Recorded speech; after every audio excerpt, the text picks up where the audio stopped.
Hi everyone, I'm Panda from Team FT. Team FT for future. My team includes Mini Blue, Shadow, DDD, Yuki, and Kuga. สวัสดีครับผมกุจิ้งเกจิลจากทีม Jelly Gangster ครับ Hi guys, I am Dream from Team Mobile Che. Hello, I'm Doji from FHT. ชื่อยุงแกะจากทีม NIC นะครับเป็นตำแหน่งตัวจิ๋วของทีม Name from Raiken. Hello everyone, my team is with Chinese. We are all very excited in participating in this IVA. I felt very happy to join this tournament with my teammates. I'm so excited and proud of my team very much. ส่วนรู้สึกยังไงที่ได้มาแข่ง IVA ก็รู้สึกดีที่ได้เจอผู้เล่นเก่งๆนะครับ รู้สึกดีที่ได้ร่วมเล่นทัวร์นาเมนต์ IVA ครับเป็นทัวร์นาเมนต์ที่สนุกมากครับแล้วก็เป็นทัวร์นาเมนต์ที่ท้าทายด้วยครับ I feel very excited because it's my first time compared to new people. I think with the current player and the matter that is supporting us, we are thinking that winning this tournament is no longer impossible, but we are still like competition appearance. We will try to bring a good performance for everyone. Our biggest strength of our team is our teamwork. Also, other sides, our teamwork is getting better and strong. And our hunter side is also very strong, especially Kuga with a very big character pool and high skills for each hunter. The strengths for my team is we are very good at communication. ถ้าถามว่าจุดแข็งของทีมคืออะไรก็น่าจะเป็นสกิลเพลย์ของทีมแล้วก็ผมแล้วก็ทีมเวิร์กกับเพื่อนร่วมทีมครับ And my team strength is us play like a team and or skill play. จุดแข็งของทีมคือการเล่นเข้าขากันครับทำความเข้าใจเพื่อนร่วมทีมแล้วก็คอยแก้เกมคอย We are all top players and most of us have experience that can help us out.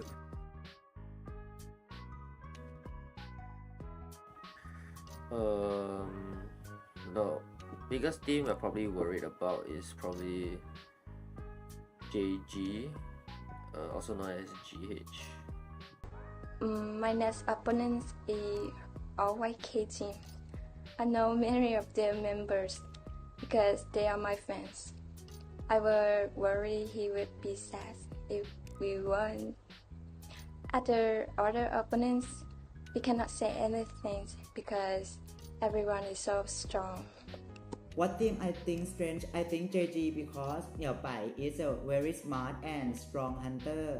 นักแข่งคนไหนที่กลัวก็คงเป็น GH Skyfall ครับเขาเล่นตัวช่วยได้ดี I think Team ZG is going to be the strongest team in this tournament.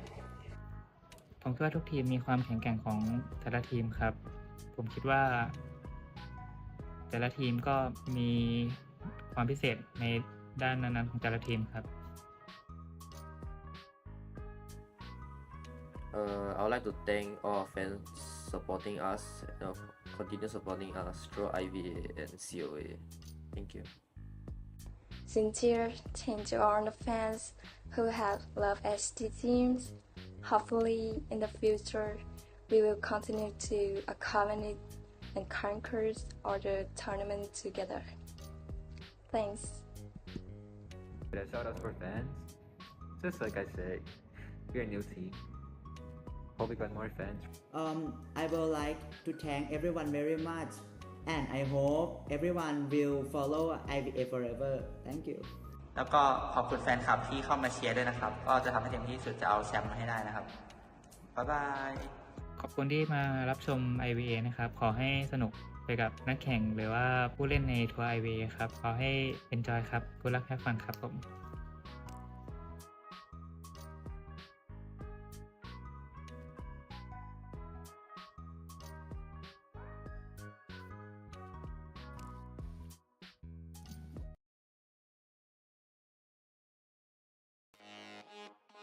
Alright, we are back everyone and we are heading toward the B round 3 second half between JG and FH, right? It has been a so tight situation, right, Kuro? It definitely has been. Just a little small recap on last game. We had FH's news are coming out against JG Survivors. And their team comp was they had an Enchantress as their team comp, and with the mid to end game outplays done by JG Survivor, being able to stall enough time for the tension to be over and getting a 3-man escape with 3-man end game with Mercenary taking the dungeon there. Currently the points are in favor of JG. It's currently 3-1 right now, and we're going to be having JG's Hunter coming out against FH Survivors. We are seeing Malphite, right? And yes, we really hoping that he gonna pull up a very training new hunter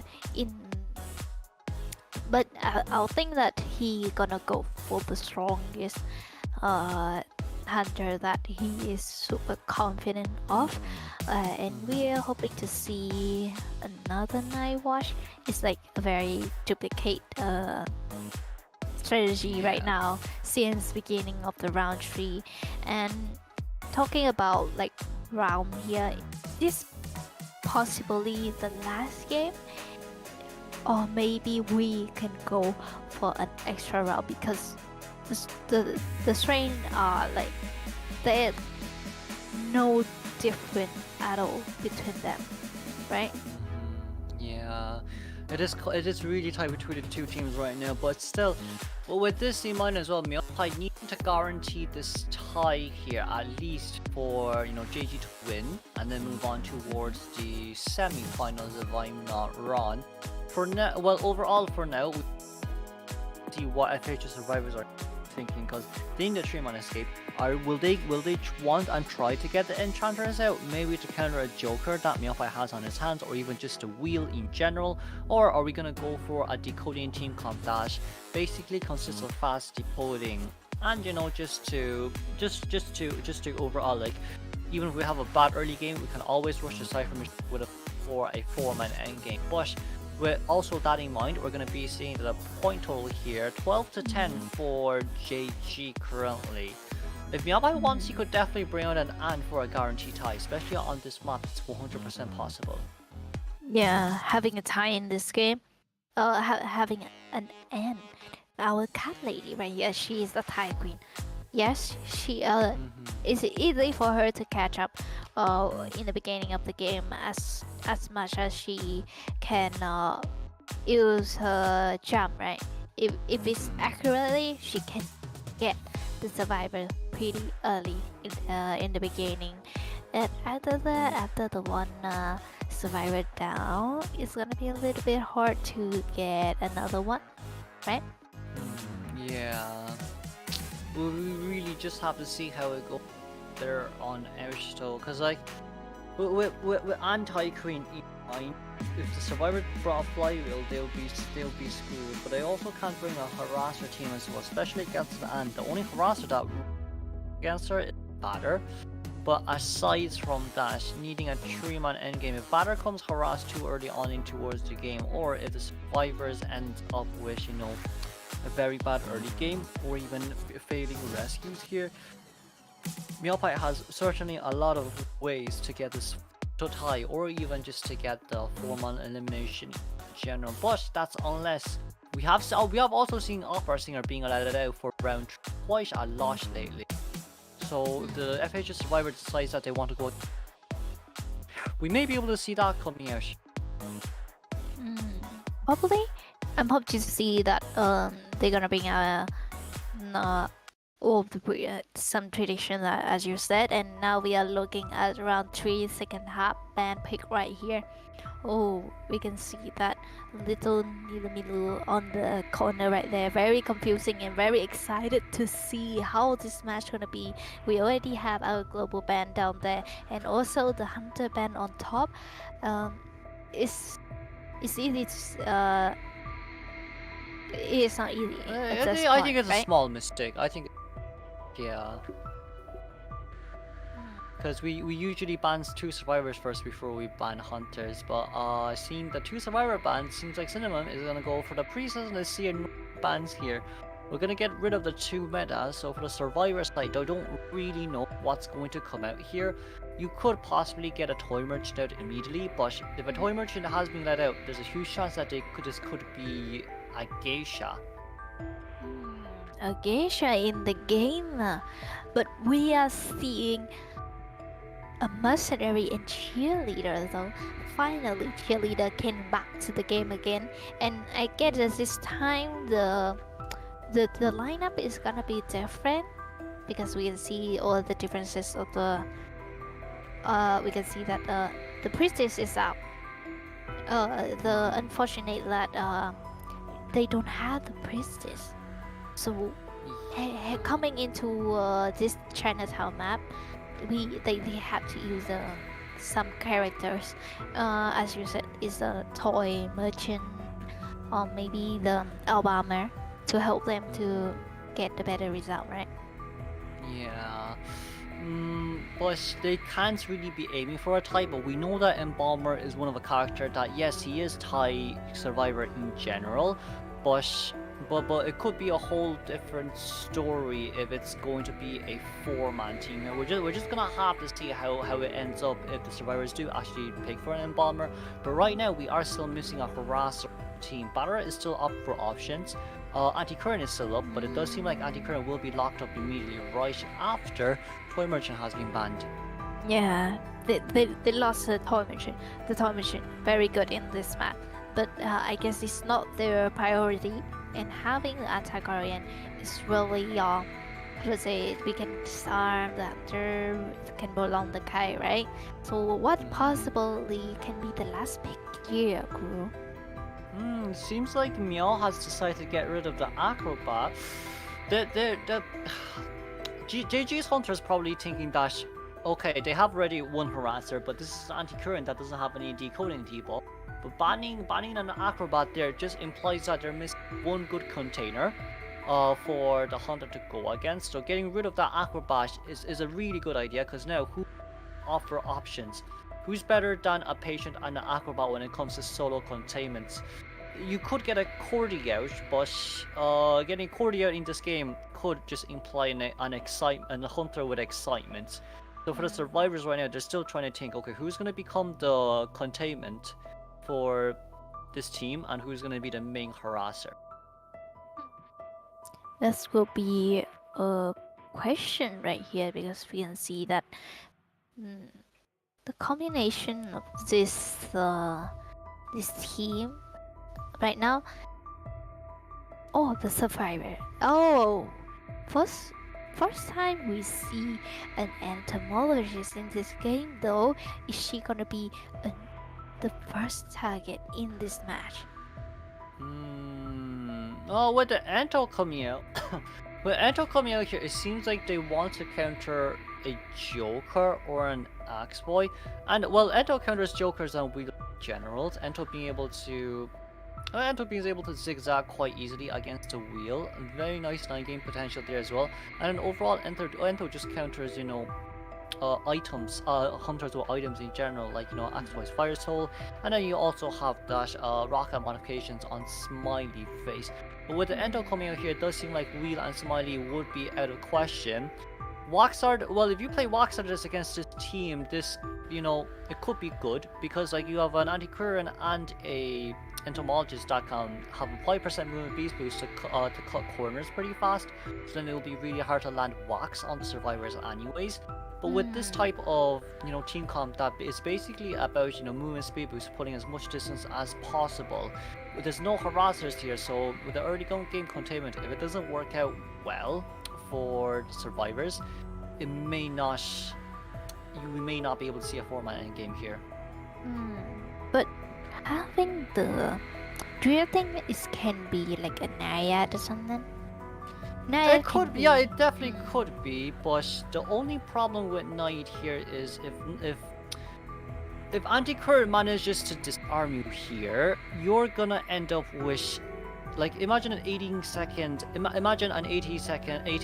disarm, and then you have a Knight, and then you have an Entomologist pushing a Knight away. Right? And then, like, we know in general that, okay, Cheerleader counters 9 because you can just pull out from the, puddle areas.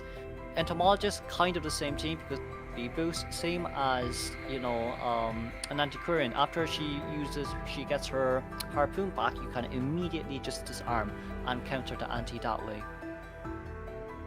Yeah, I totally agree with that. So it's taking a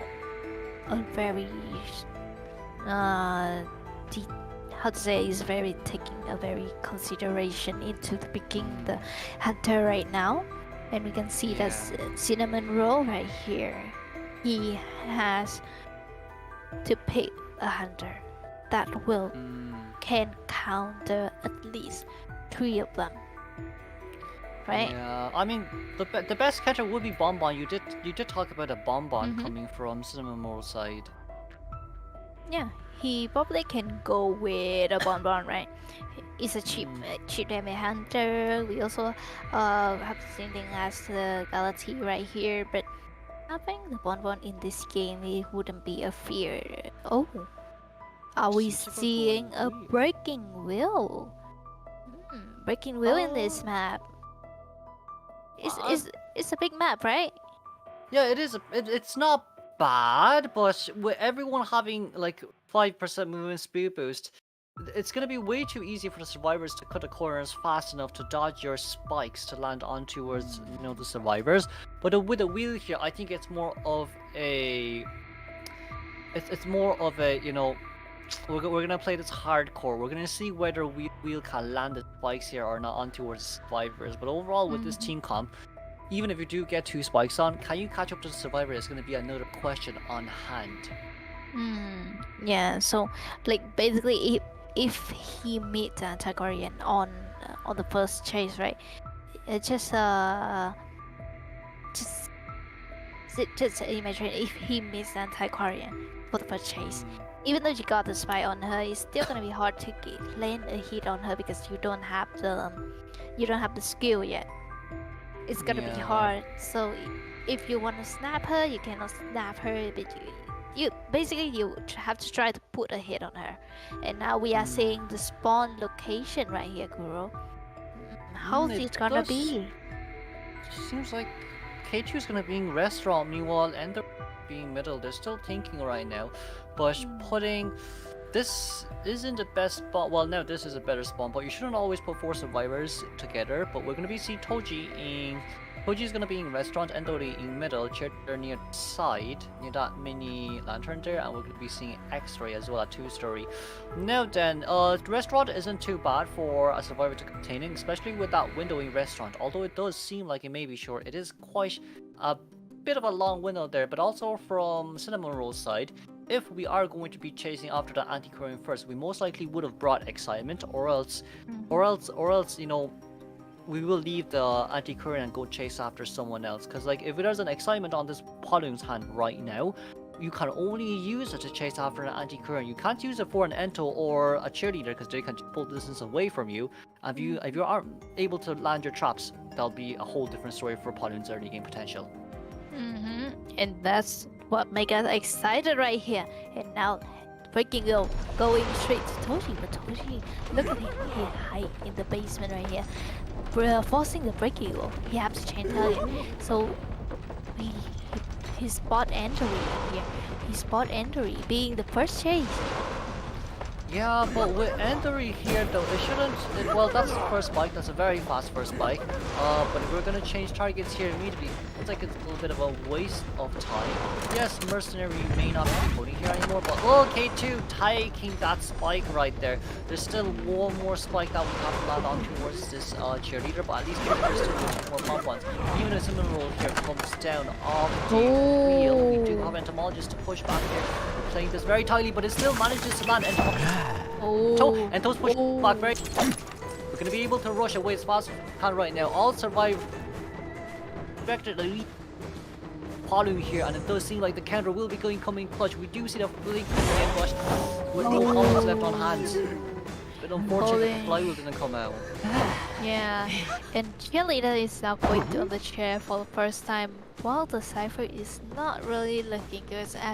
As Melly, she did have to support K2 on this way kiting, and we can see that Melly is already on the second wheel, trying to get the sleep right here, breaking wheel. Oh, he already spot. Oh, he knows that Melly is here. He gotta get that save, but two spike on their body now. Yeah, that's gonna be really the second spike. There is still a flywheel defender, a snap. It does seem that we did manage to body block there just a little bit. The pallet definitely will be able to drop down here, but can we flywheel this? We didn't flywheel it, K2! That was a flywheel that needed to come out there for you to be able to successfully rebound kite against this Polun. Oh, if she wouldn't. It wasn't a successful rework kind right there, but we can see that Cypher is not doing pretty well for the survivor team, so they got either they got a stealth, but we can see that X-Ray is already in the area again, so he has to commit to the save right here. So probably after this save, I guess we're gonna sell the cheerleader in case she going down again. But Poland, he really wants cheerleader. Coming back to the hotel area, we have the support from the anti-Quarian. It's a nice putback there, forcing the wheel back onto wheel push. We aren't going to look for cheerleader. We possibly could go for the cheerleader instead, but cheerleader being rushed herself upstairs right now. We still do have blink here. I know Potter here wants to get two spikes and blink the blink anti-current down, but what would be the safest option for the guaranteed Tigers to get the two spike snap and then use the blink while picking up the survivor on balloon to counter the anti-current's harass here. We're not able to land the spikes here sadly. Oh, just look at the anti-Korean being chilled, like kiting, decoding over there while K2 is kiting his heart out. Oh my gosh, they do not afraid. Anti-Korean knows that she has to be here. She has to be near cheerleader if they want her teammate to be alive, right? Yeah, but with cheerleader here, cheerleader using the last of her platforms. This is quite a tight area. We're gonna be able to get a spike here. We do have trump card to change the excitement, but are we holding blink? Can we hold blink to go out? We can hold blink to go out here. You don't need to change the teleport. Oh, I guess Breaking Will, he wanna make sure that he will get this cheerleader, right? He knows that there are two ciphers going on it, but he has to commit to it. He has to make the difference because now, if they get a tie, it's gonna be a better result for them. Yeah, and then now we see that last item is hotel right now. It's probably around 60% decoded, and anti-current is currently at the two-story area. We're very closely towards gate, but at least with excitement here. If we can get two spikes on anti-current, we can get an excitement on anti-current, and we don't have to worry about anything else afterwards. Toji here with a first disarm and a second disarm leading up to an 8-second disarm. Well, we should save some, right? We should at least save some. We are having one cipher going on and Toji being the target right now.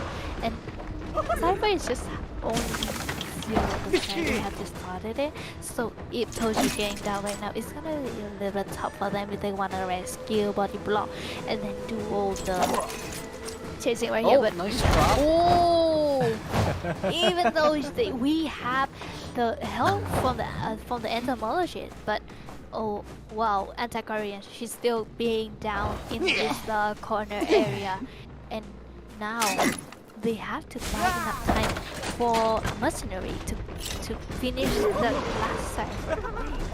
Yeah, but on that note as well, Mercenary's still having Tightener here. This definitely comment, especially against a no detention Palu. We did not manage to land that spike there, but we still was able to get the hit down thankfully here. Yeah, it seems like if I'm not going to chase after the mercenary, I'm gonna force the mercenary to rescue. That's their current thought process right now. Anti-Current, of course, definitely could come in, but Anti's way too far away from the chair now as well. We do see Anti wanting to come in. We do have a spike. We're changing to wheel pump, but the cycle machine is primed here. Oh, she needs to get to the chair as close as possible before getting down. Oh, and we have the save happen. We have to be careful because there is still a snap, and we have the trap on Toji. Anti-Korean. Oh, we could have stopped when we trapped there. We could have stopped. Okay, we got the trap here. There was no snap. It was already used to counter the flywheel. Oh, he got a. Oh no, Toji is leading toward the last cipher over here, but he has to be careful. Yeah, I think it's okay for now. Meow is still trying to wait for his next flywheel here, but we're gonna pop him immediately. There's no detention, but there's an anti-Korean. There's an excitement. Meow Pie, excitement, yes, Meow Pie! Ooh, excellent, got that excellent hit on the anti-Aquarian. And due to because that she having 3 stack on her body and trying to stop them from opening the gate, but the gate is already open. He has to come back for that anti-Korean or else she gonna get healed up. Yeah, but it seems like Anti here trying to crawl towards the gate. We have the chair as far away from the gate as possible. Preferably, if we can get to basement, that'll be for the better. Because then that excitement, no, not excitement, that detention will come into play. But that's currently 3 struggles on Anti-Korean side. We could possibly struggle free, but it does seem like we're currently a little bit clutch. We're going to be able to struggle free here. Anti-Korean, she still does have 3 flutes to use. Gonna change. Wheel can't change her because dungeon's nearby. Oh my god. They can go for the dungeon. The dungeon is here, and they got another dungeon of the day. That was so close. Oh my gosh. Oh my gosh. Oh, well, no, moving on towards the match shots we go. Mercenary, 200% decoding progress here. Mercenary still having the Tighter on his hands. Did lead the Hunter into not wanting to chair the anti-Korean near the exit gate, but it does seem like for this game, saving the Tighter was a correct choice here as well. With the cheerleaders 123-second containment as well early game, it wasn't too bad overall, but the only unfortunate scenario there was that now, with this in mind, next game for overtime, we're gonna have to rely a lot on the to get out as fast as possible in order for us to win. Yeah, definitely. And we are seeing them showing their best performance for the last game right here. And going into the overtime, I guess it's not about the skill anymore because look at them. All these 3 rounds already proved that they are the same. They have the same position in this game right now, and it's gonna be about the timing now. Look at the total score right there, 13 versus 13. Oh my gosh. It is really close right now. We'll just have to see. If the Hunters can't format eliminate, then it just depends on how fast the Hunters can eliminate. But more or less for now, it seems like Survivors have more of a and compared to the Hunters right now, it's 13-13. 13-13 on both teams' side. Wow. My lord. This is unpredictable, right, Kuro? Yeah. So many things happening right now, but at least we're able to see a 3 Hunter ban for next round. So for the Survivor side, they should be pretty. And soon we're gonna go to the next overtime match. Aren't you guys excited for that? Well, but before that, get some water, get some snack. We will head into a break and we'll be back with that overtime.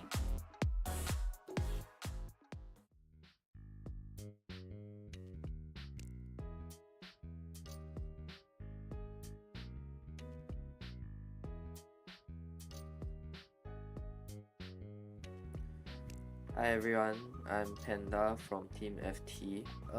Team FT for future. My team includes Mini Blue, Shadow, DDD, Yuki, and Kuga. สวัสดีครับผมกุจิ้งเกจิลจากทีม Jelly Gangster ครับ Hi guys, I am Dream from Team Momache. Hello, I'm Doji from FH team. ชื่อยุงแกะจากทีม NIC นะครับ เป็นตำแหน่งตัวจิ๋วของทีม Name from Raiken. Hello everyone, my team is with Timings. We are all very excited in participating in this IVA. I felt very happy to join this tournament with my teammates. I'm so excited and proud of my team very much. ส่วนรู้สึกยังไงที่ได้มาแข่ง IVA ก็รู้สึกดีที่ได้เจอผู้เล่นเก่งๆนะครับ รู้สึกดีที่ได้ร่วมเล่นทัวร์นาเมนต์ IVA ครับ เป็นทัวร์นาเมนต์ที่สนุกมากครับ แล้วก็เป็นทัวร์นาเมนต์ที่ท้าทายด้วยครับ I feel very excited because it's my first time competing with new people. I think with the current player and the matter that is supporting us, we are thinking that winning this tournament is no longer impossible, but we are still like competition appearance. We will try to bring a good performance for everyone. Our biggest strength of our team is our teamwork. Our survivor side, our teamwork is getting better and strong. And our hunter side is also very strong, especially Kuga with a very big character pool and high skills for each hunter. The strengths for my team is we are very good at communication. เราถามว่าจุดแข็งของทีมคืออะไรก็น่าจะเป็นสกิลเพลย์ของทีมแล้วก็ผมแล้วก็ทีมเวิร์กกับเพื่อนร่วมทีมอะครับ And my team strength is us play like a team and our skill play. จุดแข็งของทีมคือการเล่นเข้าขากันครับ ทำความเข้าใจเพื่อนร่วมทีมแล้วก็คอยแก้เกมคอย We are all top players and most of us have experience that can help us out.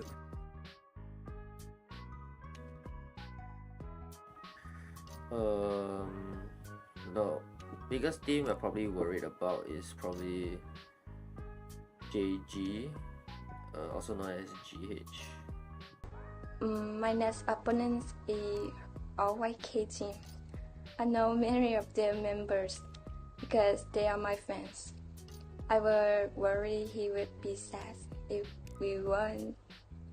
Other opponents, we cannot say anything because everyone is so strong.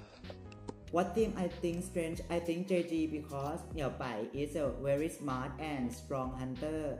นักแข่งคนไหนที่กลัวก็คงเป็น GH Skyfall ครับเขาเล่นตัวช่วยได้ดี I think Team JG is going to be the strongest team in this tournament.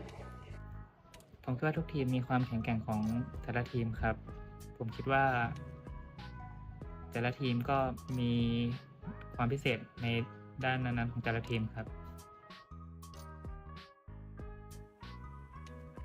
I would like to thank all our fans supporting us, continue supporting us through IVA and COA. Thank you.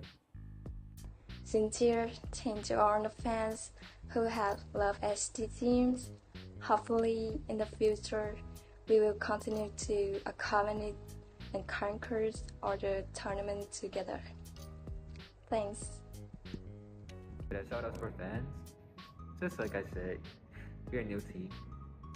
Hope we got more fans. I would like to thank everyone very much, and I hope everyone will follow IVA forever. Thank you. แล้วก็ขอบคุณแฟนคลับที่เข้ามาเชียร์ด้วยนะครับ ก็จะทำให้เต็มที่สุดจะเอาแชมป์มาให้ได้นะครับ บ๊ายบาย ขอบคุณที่มารับชม IVA นะครับ ขอให้สนุกไปกับนักแข่งหรือว่าผู้เล่นในทัวร์ IVA ครับ ขอให้ enjoy ครับ Good luck have fun ครับผม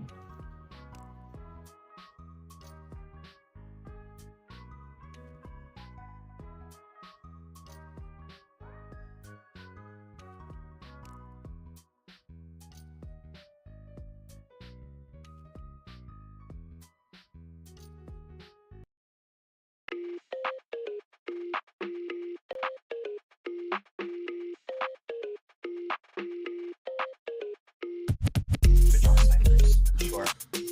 Let's see. We will probably see a switch off. Wait, they're just gonna pop it? They just have to get all the out. Given that there's a mercenary who can body block for the team, that is pretty good. Plus the antiquarian here, that's really, really good. Oh my god. And they're going to be able to Wait, Antiquarian goes down! Antiquarian? Wait, Antiquarian can't crawl out! She can't crawl out! Oh my god, and he's gonna make the lawyer leave too. Actually, he doesn't technically have to leave. Watch before they get hit, so that they can get out of the gate. The abuse! Leave this hunter alone! Oh my Really? goodness. 3 hits? It's just brutal. Wait, is this a loss? Wait, did they just lose? It might very well be. Oh my Imagine god. that was a bounce run. Imagine that was a bounce run. Oh my god. They're actually gonna lose this. Yeah, the staircase, very, very good. You always love to see those stunts. Oh, but a lucky purple skull at the right time led to a hit. That's what the expert likes to see. Yes. Well, unless this time not as good as the one upstairs, but still pretty good. And immediately going for the blink hit on the prospector, just not letting him get any room to breathe. You are going to go down as soon as possible, and I am going to camp you. That's what A11 said. Considering this prospector is almost halfway, with 3 servers remaining, so we'll probably get this fight. It's already a good start. Did he just hit the cherry? No, he hit the first. My bad. Oh! Is that a purple soul? That was a Beautiful soul. That was really well executed. Maybe he'll go for a terror shock here? No, he did not get it. Tried to go for the terror shock, but unfortunately did not get it. And prospector using his speed boost there from the blocker to try and get away. And going to be trying to get not getting it, and going to be flywheeling away and then getting hit. Aids in killing him. Does he have a soul? He will, right? Yes. Yes. Oh, with the and slowdown combined. With the slowdown combined and getting a hit on the lawyer and getting another basic attack on the mercenary. It seems that the Cypher is primed and the mercenary is going to be going down near, getting borrowed time activated near the hospital. However, Axeboy does have his blink up. Remember that. And oh my god, a beautiful snipe with the purple snow on the mercenary. So to the other game is even better games because then they're like, well, I'm not going to survive anyway if it goes to the other game, so let's just keep hiding. And so that's what they kept doing. Is we're gonna go down here. He is full presence. Still, dying in the corner. She can't really protect herself here. But she has this window. That was close. That was close. Yeah, so she's gonna be. It's tough though, because she has to run all the way over here, and she missed. They're gonna need to get this lawyer out of this fight at bare minimum. 3 minutes 39 seconds into the match, and we're already down to the last 2 ciphers. Almost. This is like it's crazy. It's crazy, yeah, because it's like. Okay, well now the Weeping Clown has is in for the support, as you can see. And save for the Aquarian. Goes down to the lawyer. The film is glitching out. But using the blink. The lawyer survives. Oh my goodness. Well, he should have been dead here, but he's alive because of his swings. Does he stop the ball? Wow. What? Did you see what he did there? With the wind. That was really, really cool. He stopped the lawyer from vaulting by using the hit and trying to go for the terror shot no Weeping Clown, but instead getting regular hit. And just lawyer just keeps on looping him in his area. Antiquarian using his her self heal. It seems that now they're just trying to stall as long as possible for this lawyer while the mercenary is coding. I'm not sure what his progress is. We're on a clock here. Yeah. With the Sniper, 76%. Counted this as chasing a survivor, so by trying to look at the ground and trying to avoid triggering the game's definition of chasing a survivor, you can get the persona more, and it's oh my god! Oh, no way! That's a clutch blink hit! Wow, so that blink hit is going to bring back this entire game for Doom. The whole idea of getting a good chase is now out the window, and indeed, there's a lot of support going on here. Now, technically, Acrobat was on the rescue, so he can just keep doing the Cypher, did his job. That purple soul is gonna be huge, though. It's lucky sometimes. On top of that, you have some skill. So, oh my goodness, wow, that was a basic hit from Hal. That was.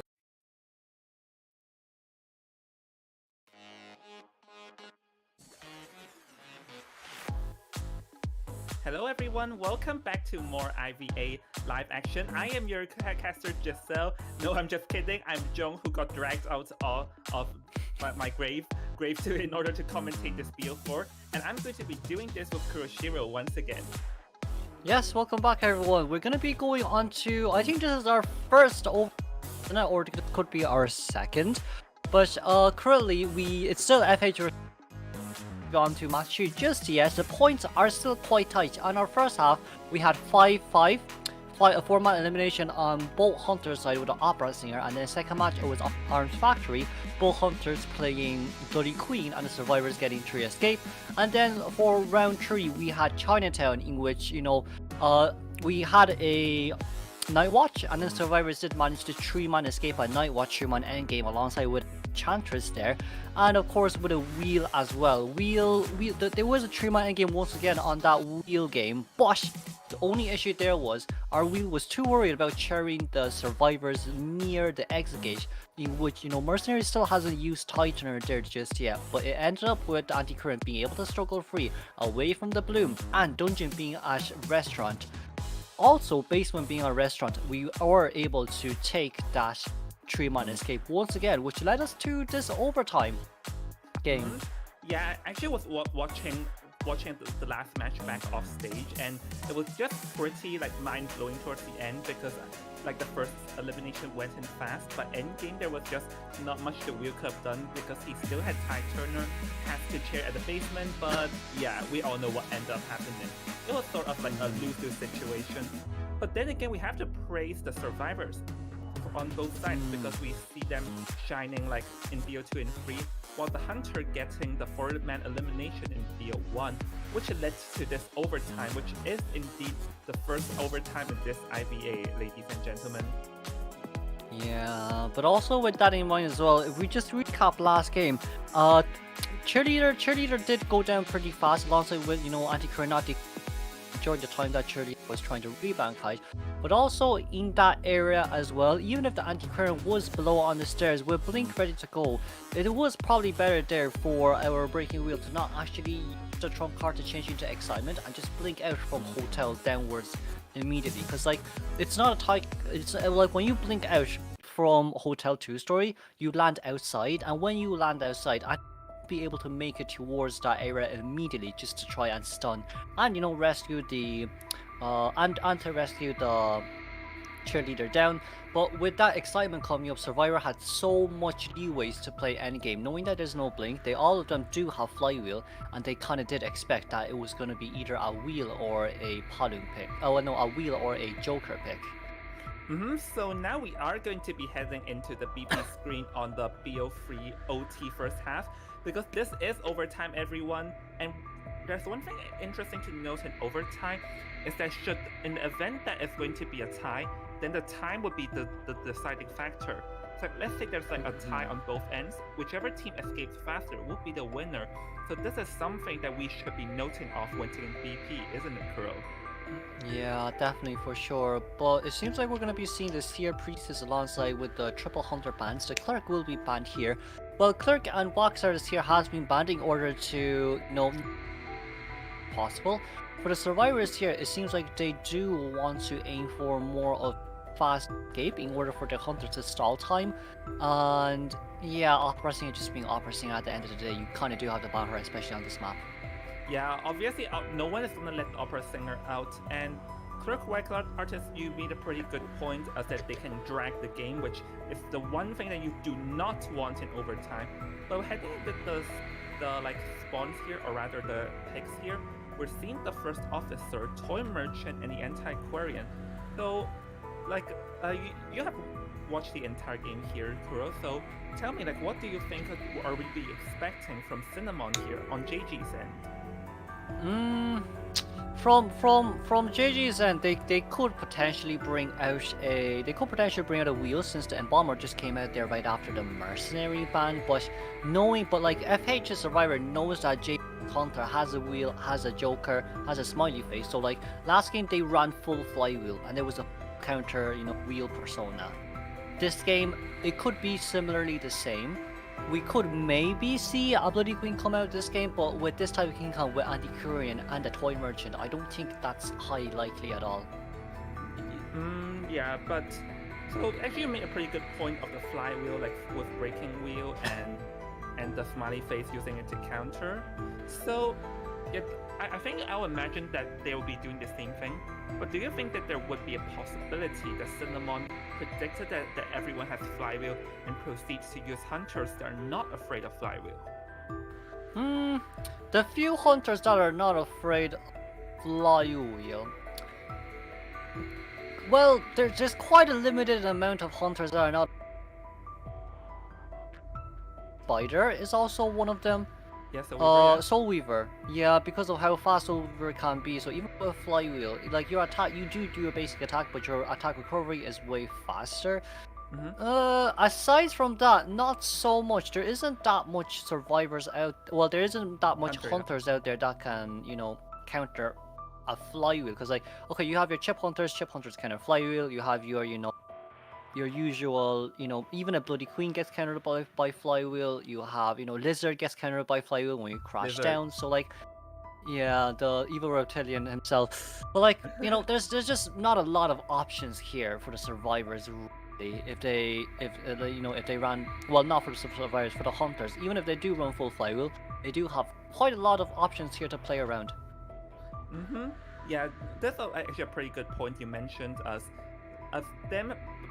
actually, now that we're thinking about it, the wax artist is not afraid of the flywheel, and the clerk is not afraid of flywheel. And where they are now, sitting at jail, like just drinking tea and enjoying their life in retirement. But this seems to be a breaking wheel again, which, if per my memory, Cinnamon did indeed play breaking wheel earlier today. Is that right? Cinnamon did play breaking wheel for around 3 seconds. It would lead up to a dungeon escape for Antiquarian, but if the survivors here decide to go full flywheel again, it may be hard here to be able to aim for more, especially with the fact that okay, you're chasing after an Embalmer, graveyard long windows, nothing you can do. Graveyard, Ever Sleeping Town, the balcony, it's hard to get up. It's also hard to try to land a spike there, and also at the same time, it's hard for like.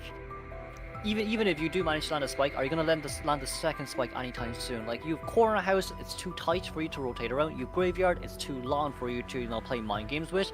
You may have middle, but middle, there can only be one person there, and that's going to be your rescuer. That's the first officer.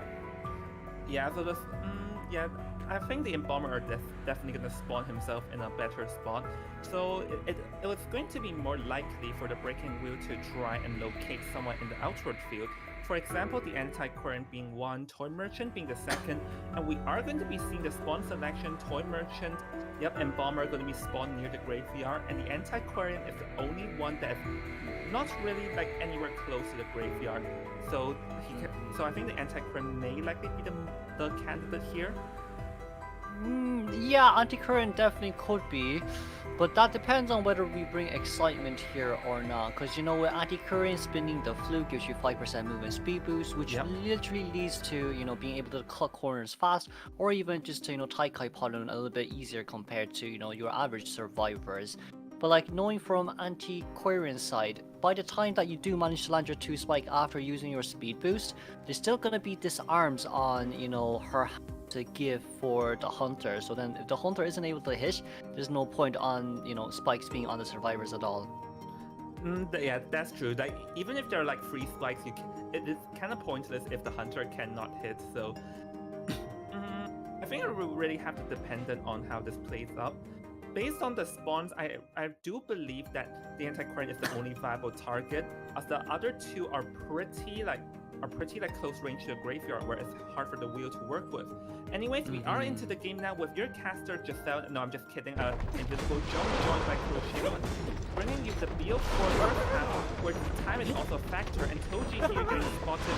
It's going to be botting Kuroshiro there, like just having a tight spinning around the window, and tries to go for the stun there, for the knock there, but not being able to, as the anti-Quarian is just like a slippery fish right now, sliding past the wheel in like millimeters here, bro. Yeah, but with that window there, at least the first spike finally did land. We didn't get the second spike just yet, but just referring back as well, the Hunter persona is instant attention. You wish mischievous here, so we did manage to get 2 spikes, but it doesn't seem like that trap was able to go over, and we doesn't look like we have excitement here as well. Seems like this persona trade is actually blink. Yeah, but the first officer seems to want it to be blocked for a second, but decide against it. And oh, there is a toy merchant's catapult set up, so the Weasel was very careful. And amazing trap from the Weasel over there, preventing the anti-Quarian from having a use on the flip. With that, she will be the first chair right next to the toy merchant's cipher, I presume. And the toy merchant's catapult is also in the vicinity as well. Yeah, with the survivor side here, they can't really go into rescue. Even if they do a no damage rescue here, which does seem great for the survivors, they're rescuing anti-Quarian here a little bit too early. With Toymerge here trying to come into rescue, having no catapults remaining on the hands, but probably would be better there to keep touching the chair instead of rescuing immediately, as we want to stall for as much chair time as possible. Yeah, now the Weasel is back into like human form, and he is holding a trap here in. Probably wants to find time to use the snap, but no, doesn't even need the snap. Managed to position himself beautifully, making sure that he can get the down on the anti-Quarian. And I don't know, Kuro, but I do feel like this is not too good for the survivors, judging that the anti-Quarian went down fast and even the rebound time wasn't long. It doesn't look good for the survivors. Yeah, I think the only issue there was it should have been first officer that came in with rescue, just so anti-Quarian can put yourself in straight towards graveyard, which, you know, that's a very better fighting area in general. But it does seem like we're able to get 2 spikes on Endori here. Endori putting away, but anti-Quarian rushing the middle may not be the best choice. Graveyard is still your friend here, but we will be going up straight towards balcony. But it does seem like Blink is still ready. They're worried about the Blink right now, and anti-Quarian. It just depends on how fast Emerald can catch up towards her right now. Oh, get the first spike over there, then switch it. Anti-Quarian able to jump across the gate, being able to evade the final Hey, the blue landed! Oh, that was actually a very beautiful like evasion there, managing to evade on getting hit. And with that, the anti-Quarian is able to stay alive for another day, as the Blanca over there is definitely a bit of a setback for the wheel. Yeah, it seems like Andy here is gonna put herself in the basement. She's gonna let her survivors stay put here for as long as possible. And just to force wheel, yes, the chair may be close, but for a wheel to get out of the basement, it does take quite a lot of mechanics here to do. Well, I mean, it does seem like it's not hard, but you do get stuck with, you know, invisible objects from time to time. As we do see as well, Malpai being successfully get out here. Who's going to be the next target is going to be the main question. Yeah, the wheel is just going to be the more what we did see just now is that there is one cipher almost done this, like one full cipher left. So do you reckon that the survivors can tie from this situation, or is it more of a 3-4 at this point? In this point, right, Miaopai still does have the upper hand here as the wheel, simply because of the fact that he can start slugging mid to end game. And like with Embalmer down, he definitely won't self-heal, he definitely won't self-rescue immediately, but seeing the Toy Merchant here, Toy Merchant is a little bit out of position. He needs to play around his catapults a little bit, or else if he gets down way too fast, we may be able to see quite a bit of a sluggish tempo here from the Hunter side. Well, the human form Toy Merchant is able to use the catapult to escape, as there's nothing Miaopai can really do, as the Toy Merchant is able to evade. And it goes for the snap there, and everyone on the field is in half health, but there are some survivors that couldn't. The survivors rather the ciphers are enough amongst them. Like this, or never mind, that was the fourth cipher. So at this point, the wheel can just like just try to pressure everyone onto the field. Yeah, it's just unfortunate that the wheel here changes between from just 3 seconds left right before, you know, the ridicule was ready for the, you know, AoE spike. Yes, for now, cipher machines are relatively far away from each other. We have only graveyard 2 at the house, which is both relatively safe areas and really good areas against the wheel. We do see that Embalmer is nearby, Embalmer wanting to stand out here, but that's only if the wheel decides to actually fully commit to the Embalmer. We got a first spike, we have a fly, we don't have a fly, but this bomb will be able to snap down.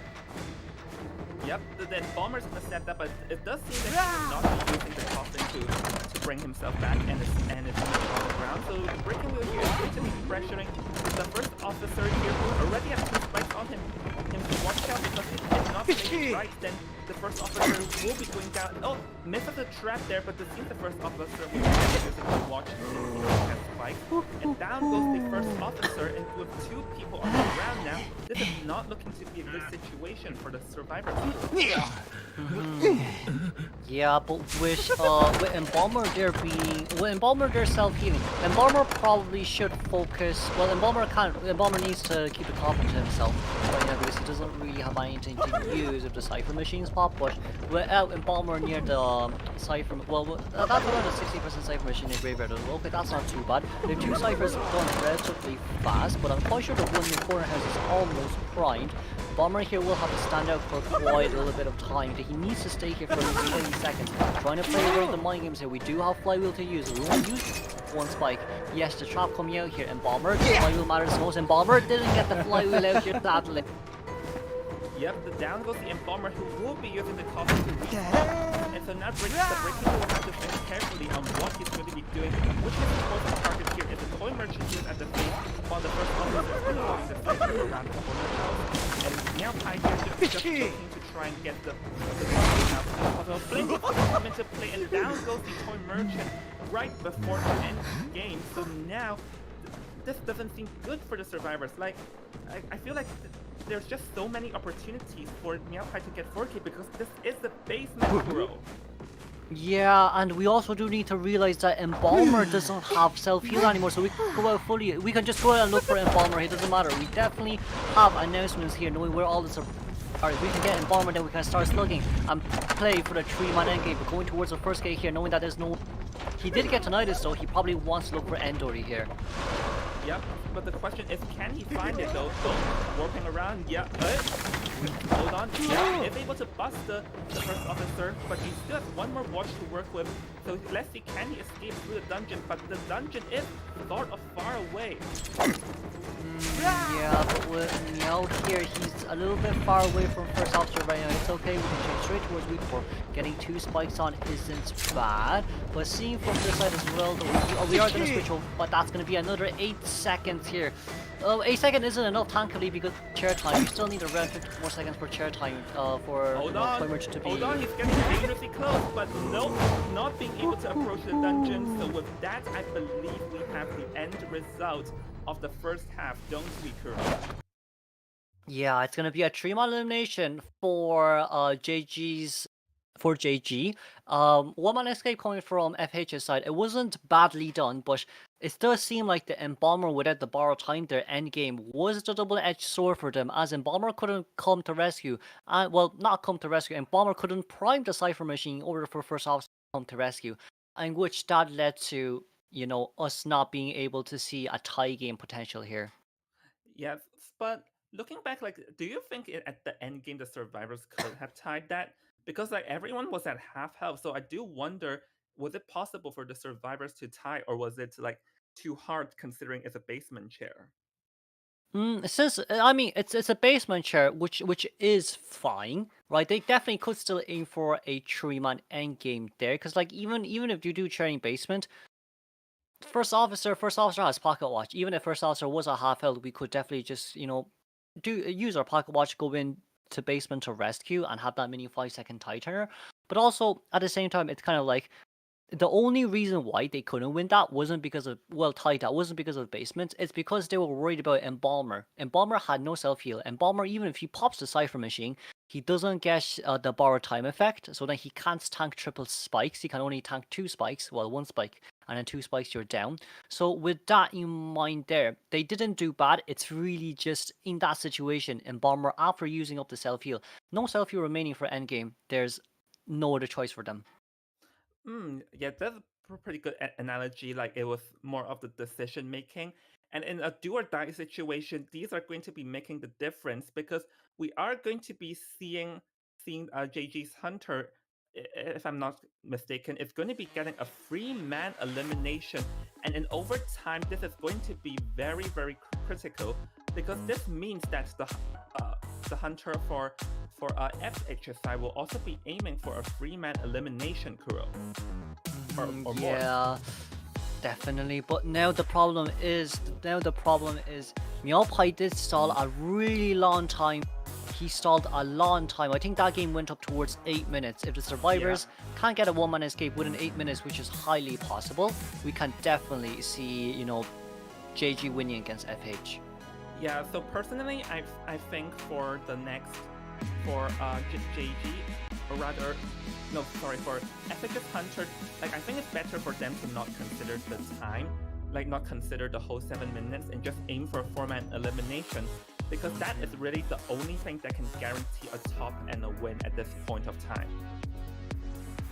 Yeah, that's for sure there as well. We'll just have to see how the team decides to play this though. We did get an Embalmer out from, FH's survivor side.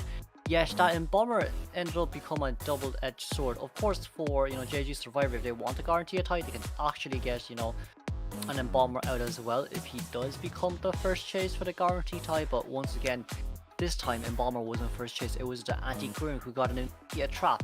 That first trap landed immediately when it was on the ground, and anti-Queering got stunned, which was more of the unfortunate situation for that game. Yeah, definitely. Like her getting stunned over there, like gets stunned by the trap, meaning that she can't really use her sticks because, in theory, the anti-Queering can catch the wheel if she can use her sticks to smack the Hunter. But that trap just stunned her and made sure that she had no sticks to use, and that toppled and completely did not work in their survivor favor. Yeah, that's for sure. And we also need to. Was so close towards 11, the 2 pallets one window near the graveyard gate. That was a really tight area for anti-Queering to have a lot of room to play around in, especially with the fact that it's a little bit hard to land traps there as well. Anti-Queering did also have flywheel ready, but sadly the moment the trap dropped, anti-Queering could not flywheel that. It's just the moment it dropped, it's an immediate stun. There's nothing an anti-Queering can do in that situation, which is what the unfortunate situation is. That game, she definitely could have contained for a really long time for maybe a 4-man endgame, but with this in mind and that no damage rescue not being able to take towards graveyard immediately to try rebound card a little bit easier, it ended up like this. Yeah, there was actually a lot of potential for the anti-Queering, but it was just unfortunate. So the survivors on JG side can actually be more calm and composed moving on to BO3 because their Hunter already gotten a free man, so that means that they only need a tie and then they're going to be guaranteed advancing. Yeah, that's for sure. But whoever really loses here, right, they still won't be eliminated just yet. They'll be moving on towards the lower brackets playoff, of course, so they still do have a chance here to, maybe come back for the semi-finals and face off against each other again. Yep, like whoever is losing today still has a chance. They'll just drop down to the loser's bracket and battle against whoever. Like if I'm not mistaken, it is. I think it was battle against Future, and then they can still stay alive for now. Yeah, but moving on towards the BP we go, we should be able to see let's say Unibands. It's going to be a coordinator, gardener, psychologist, patient, priestess, and mercenary. The good news is priestess and mercenary is currently gone for FH's Hunter, so for now, right, he has way more leeway to play with this. He can focus on maybe banning the female dancer and Seer, but it seems like we're going to be going for Seer and Toy Merchant immediately. All seems like that Inza here does not want to deal with the Toy Merchant, as the Toy Merchant gave him a bit of a nightmare. But one thing to note is that we are actually in like BO4 technically, and the longer this goes, that means the more characters the survivors can use are less and less, because a lot of like more standard picks such as the patient, psychologist, priestess are gone for JG side, so their character pool will be more and more limited here, Kuro. Yeah, but we just have to see what fun here, because with the priestess out, that simply means that maybe they should be worried about single headhunters that are afraid of priestess, and those are the likes of Geisha could be one of them. You could have Gala, Bonbon, anyone that pulls distance is anyone that doesn't have chase is someone that can't actually go against the priestess. Well, we are going to be seeing the free picks or the free bans from JG side, as opera singer, Bonbon, and the wax artist are going to be removed, meaning that the Night Watch is let out though. But what do you think we're going to be expecting from JG's survivors? Like, what are the more likely choices? There are no Seer and Toy Merchant to work with, and a lot of the more standard picks are gone here. Honestly, knowing from FH's match history in the past few days, FH's Hunter in user still does have a Night Watch. Then for our JG survivor side, a female dancer carries Night Watch very well. Tai kiting, so female dancer is definitely one of the top prior picks for JG right now. But it does seem that JG has other ideas, as they'll be using the first officer and cheerleader rather than the female dancer. And with the cheerleader, one thing we know is that she is also a very strong survivor. We've actually seen them earlier in the match, like the earlier match today, power to the cheerleader, like knock down and instantly get back up. And we are going to be seeing the entomologist too, Kuro. Like, what's your take on this situation? With the entomologist coming, they probably do want to have with the entomologist coming in here, they probably want either the Ento can kind of for herself to a certain extent, getting on bees, getting off bees in our areas, forcing the hunter to either get rid of the bees or hit the bees. That's entomologist main use of self-assist.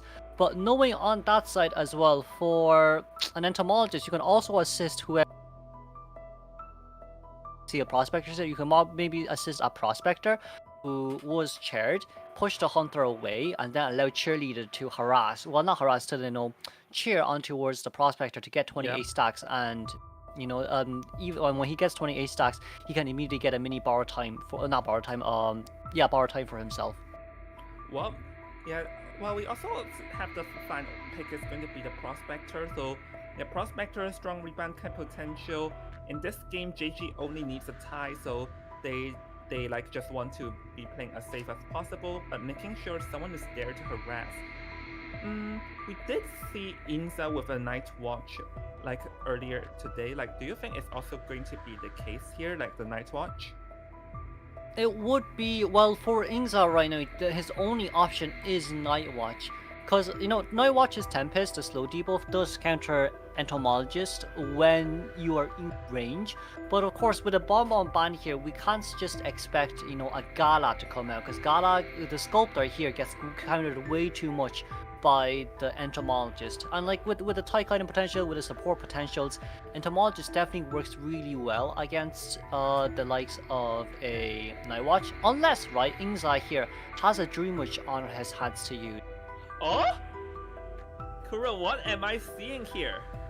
We're going to be seeing a Night Watch. Oh, a fake out. Fake out. I pretend that I'm going to be using a Joseph, but nope, it's actually going to be a Night Watch, a wonderful fake out. So, in this game, those of you who are new, let me remind, is that Inza here either have to get a 4-man or a 3-man in under, or rather a 3-man in under 7.5, or no, a 3-man in 8, above, yeah, 7.5 minutes. So this is going to be a rougher game for the Night Watch here. But what is his odds here in getting a 4-man against this team, Tom? Oh well, good luck. Good luck. You have a look, right? Cheerleader 2 Pom Pom gone. Zhao Kan entomologist B's gone. Maybe you could chase after a prospector, but we have seen quite a lot of time. Prospector puts when a Night Watch chases after a prospector puts down the magnet and pushes the hunter away during Tempest mode. So we'll just have to see how Kusing here plays around this Night Watch.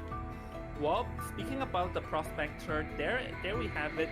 The Night Watch is going to be spawning right next to the Prospector, so it's highly likely that this Prospector will be taking the first kite. Because, like as mentioned by Kuro, there isn't any better target. So I assume that the Prospector will have to be making a mad dash away as soon as the game starts. Yeah, we really just have to see though, because Prospector can rotate in towards Graveyard immediately. Well, yes, he counters tie kiting a little bit. Well, no, actually, you know what, he doesn't. Sorry, Night Watch doesn't counter tie kiting. Graveyard is going to be Night Watch's nightmare right now. And if you want to go after a Prospector, good luck. But also all the other two survivors, the Entomologist and Cheerleader, is way too far away from you to be able to catch up there. Yup, and I'm pretty sure you just saw that. As I saw it, Thanos is also once again looking at this match, just because like how good IVA is. Seems like that even the Thanos is watching. And as once again, this is a very intense match because it's not every day that we get to see BO4 in overtime, and the fact that we ran into it now means that just how this match is very, very good, and these teams are very, very level, and probably one hair will make the difference, girl.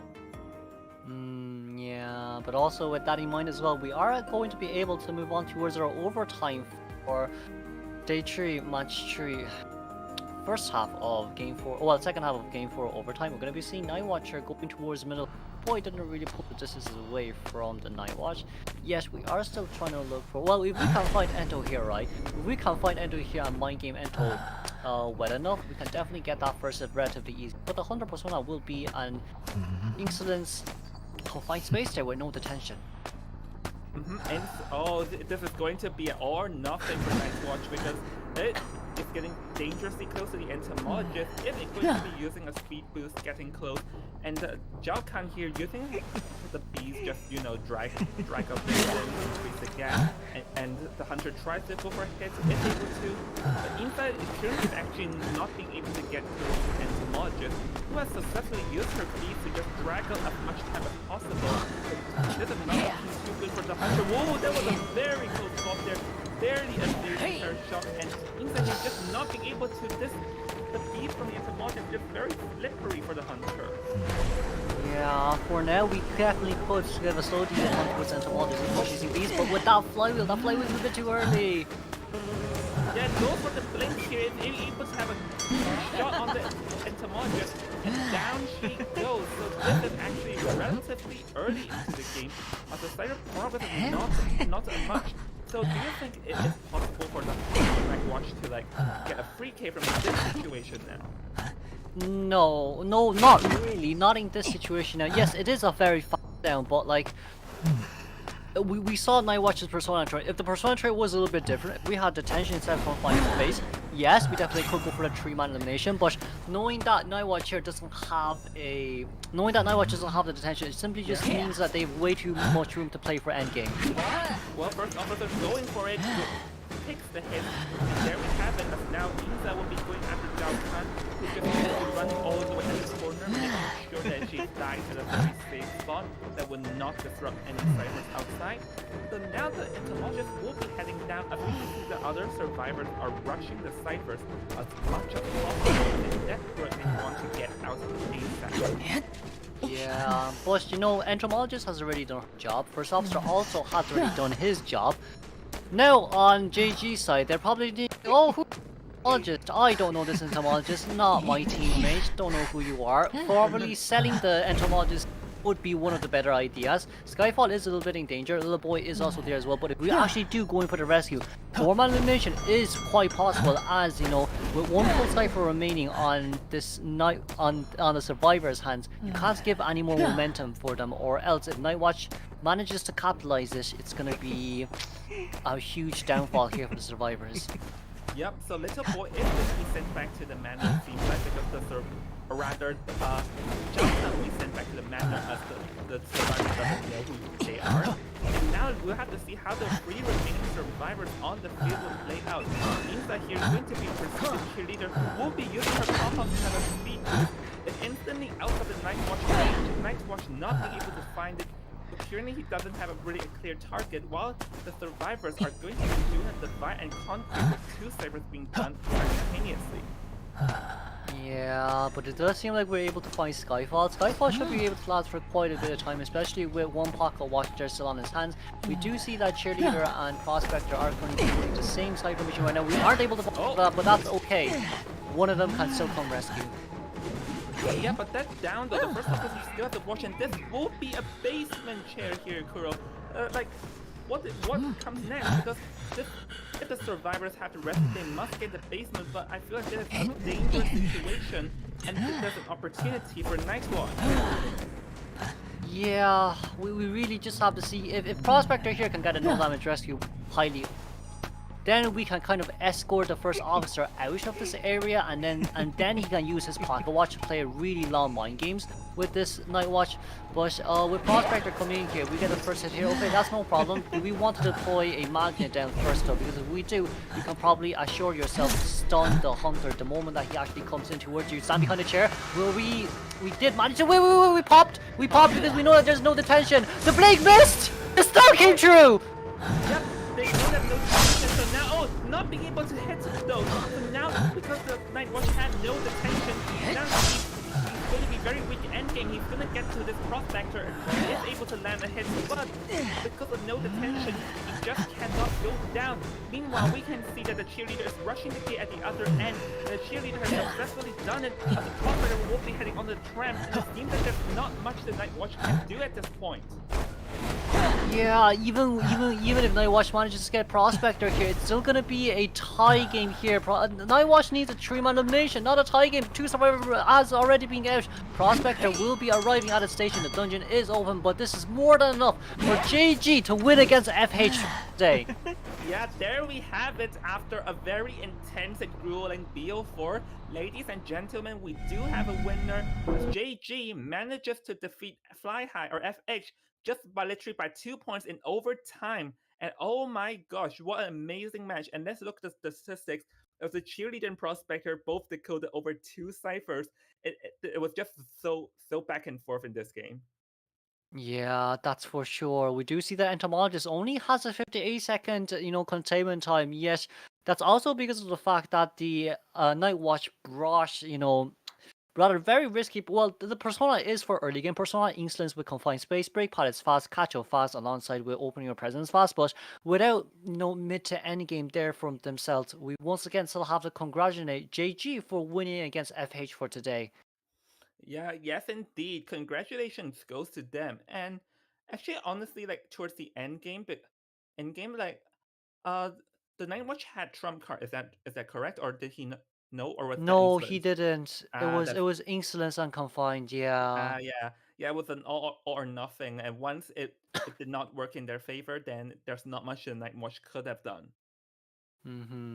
That's definitely for sure as well. With that game in mind, though, we will be able to see JG advancing towards the semi-finals, but FH, of course, will be going on towards the quarterfinals for the playoff stages, if I am not wrong. Yep.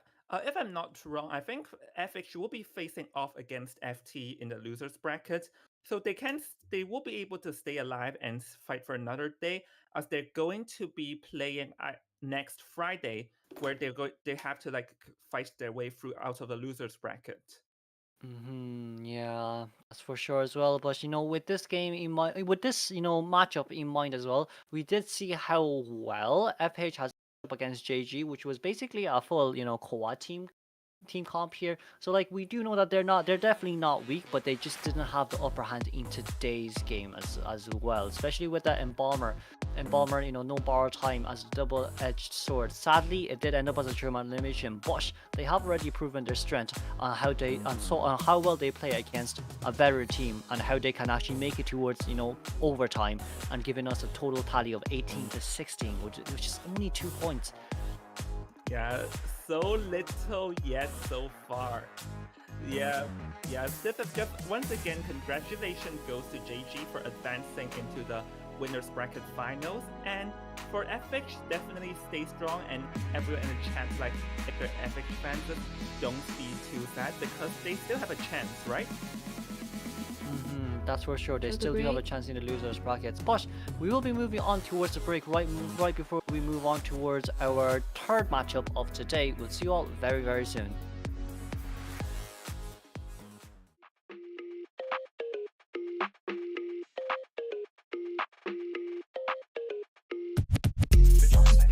Sure. Let's see. We will probably see a switch up. Wait, they're just gonna pop it? They just have to get all three out. Given that there's a mercenary who can body block for the team, that's actually pretty good. Plus the antiquarian here, that's really, really good. Oh my god. And they're going to be able to... Wait, antiquarian goes down! Antiquarian? Wait, antiquarian can't crawl out! She can't crawl out! Oh my god, and he's gonna make the lawyer lead too. Actually, he doesn't technically have to lead. Watch before they get hit, so that they can get out of the gate. The abuse! Leave this hunter alone! Oh my Really? goodness. 3 hits? This is brutal. Wait, is this a loss? Wait, did they just lose? It might very well be. Oh my Imagine god. that was about stun. Imagine that was about stun. Oh my god. They're actually gonna lose this. And on the staircase, very, very good. You always love to see those stuns. Oh, but a lucky purple skull at the right time led to a hit. That's what the exploit likes to see. Yes. was less, this time not as good as the one upstairs, but still pretty good. And immediately going for the blink hit on the prospector, just not letting him get any room to breathe. You are going to go down as soon as possible, and I am going to camp you. That's what A11 said. Considering this prospector is almost halfway with 3 servers remaining, so we'll probably get this fight. Already a good start. Did he just hit the turn? No, he hit the first. My bad. Oh! Is that a purple soul? That was a beautiful soul. That was really well executed. Maybe he'll go for a tear shock here? No, he did not get it. Tries to go for the tear shock, but unfortunately did not get it. And prospector using his speed boost there from the locker to try and get away. And going to be trying to get not getting it, and going to be flywheeling away and then getting hit. Aids and killing him. Does he have to put this hole in it? He will, right? Yes. Yes. Oh, with the slowdown combined. With the slowdown combined and getting a hit on the lawyer and getting another basic attack on the mercenary. It seems that the Cypher is primed and the mercenary is going to be going down near, getting borrowed time activated near the hospital. However, Axboy does have his blink up. Remember that. And oh my god, a beautiful snipe with the purple skull on the mercenary. So to the other game, it's even better games because then they're like, well, I'm not going to survive anyway if it goes to the other game, so let's just keep hiding. And so that's what they kept doing. Is so we're gonna go down here. He is full presence. Still, dying in the corner. She can't really protect herself here. But she has this window. Oh, that was close. That was close. Yeah, so she's gonna be. It's tough though, because she has to run all the way over here, and she missed. They're gonna need to get this lawyer out of this Cypher at bare minimum. 3 minutes 39 seconds into the match, and we're already down to the last 2 Cyphers. Almost. This is like it's crazy. It's crazy, yeah, because it's like. Okay, well now the Weeping Clown has is in for the support, as you can see. And save for the Aquarian. Goes down to the lawyer. The film is glitching out. But using the blink. The lawyer survives. Oh my goodness. Well, he should have been dead here, but he's alive because of his swings. Does he stop the ball? Wow. What? Did you see what he did there? With the wind. That was really, really cool. He stopped the lawyer from vaulting by using the hit and trying to go for the tear shot on the Weeping Clown, but instead getting a regular hit. And just, the lawyer just keeps on looping him in his area. Antiquarian using his, herself heal. It seems that now they're just trying to stall as long as possible for this lawyer while the mercenary is coding. I'm not sure what his progress is, but we're on a clock here. Yeah. With the Cypher, 76%. Counted this as chasing his fiber, so by trying to look at the ground and trying to avoid triggering the game's definition of chasing a survivor, you can get the persona more, and it's oh my god! No way! That's the clutch blink hit! Wow, so that blink hit is going to bring back this entire game for Doom. The whole idea of getting a good chase is now out the window, and indeed, there's a lot of support going on here. Now, technically, Acrobat was on the rescue, so he can just keep doing the Cypher, did his job. That purple soul is gonna be huge, though. It's lucky sometimes. On top of that, you have some skill. So, oh my goodness, wow, that was a basic hit from Hal. That was really, really well played by him, and probably would have gotten him at least the draw here. And no way! Oh my goodness, getting no way, the flywheel. Just a millisecond too late. Yes. Sorry, to cut you off, BK boy. No. To get that purple soul on the toy merchant and faking out the flywheel as well and getting the regular hit. Unfortunately, not being able to get the and unfortunately not being able to. Do you get the hit here? Yes, we do get the hit here. But and he could very well much do that. Depends how much this last cipher is at. But if this last cipher, ooh, but this slowdown from the full presence. Oh no, but the pain from the anti-crane is gonna save her. Okay, but now she has nothing for the soul. He is going to be pulling the comeback back from FH. So getting the you were right. Yes, getting the 2K is going to be that counts? That does count, Psyche. That's a catapult. Okay, it's gonna reach the window, which is very solid. But yeah, the blink is gonna be up in any second now. But popping that second watch, trying to buy as much time as possible. But oh my good god, that was a really pretty looking blink hit. That was very, very well done by the hunter, and unfortunate for the first officer. Definitely, they have a lot of ciphers here.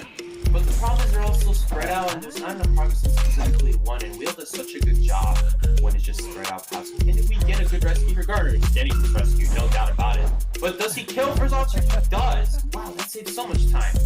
Map control as he can, because he knows that he's going to struggle a lot with the map control in the end. So now getting the first officer rescued. Oh, and nice trap.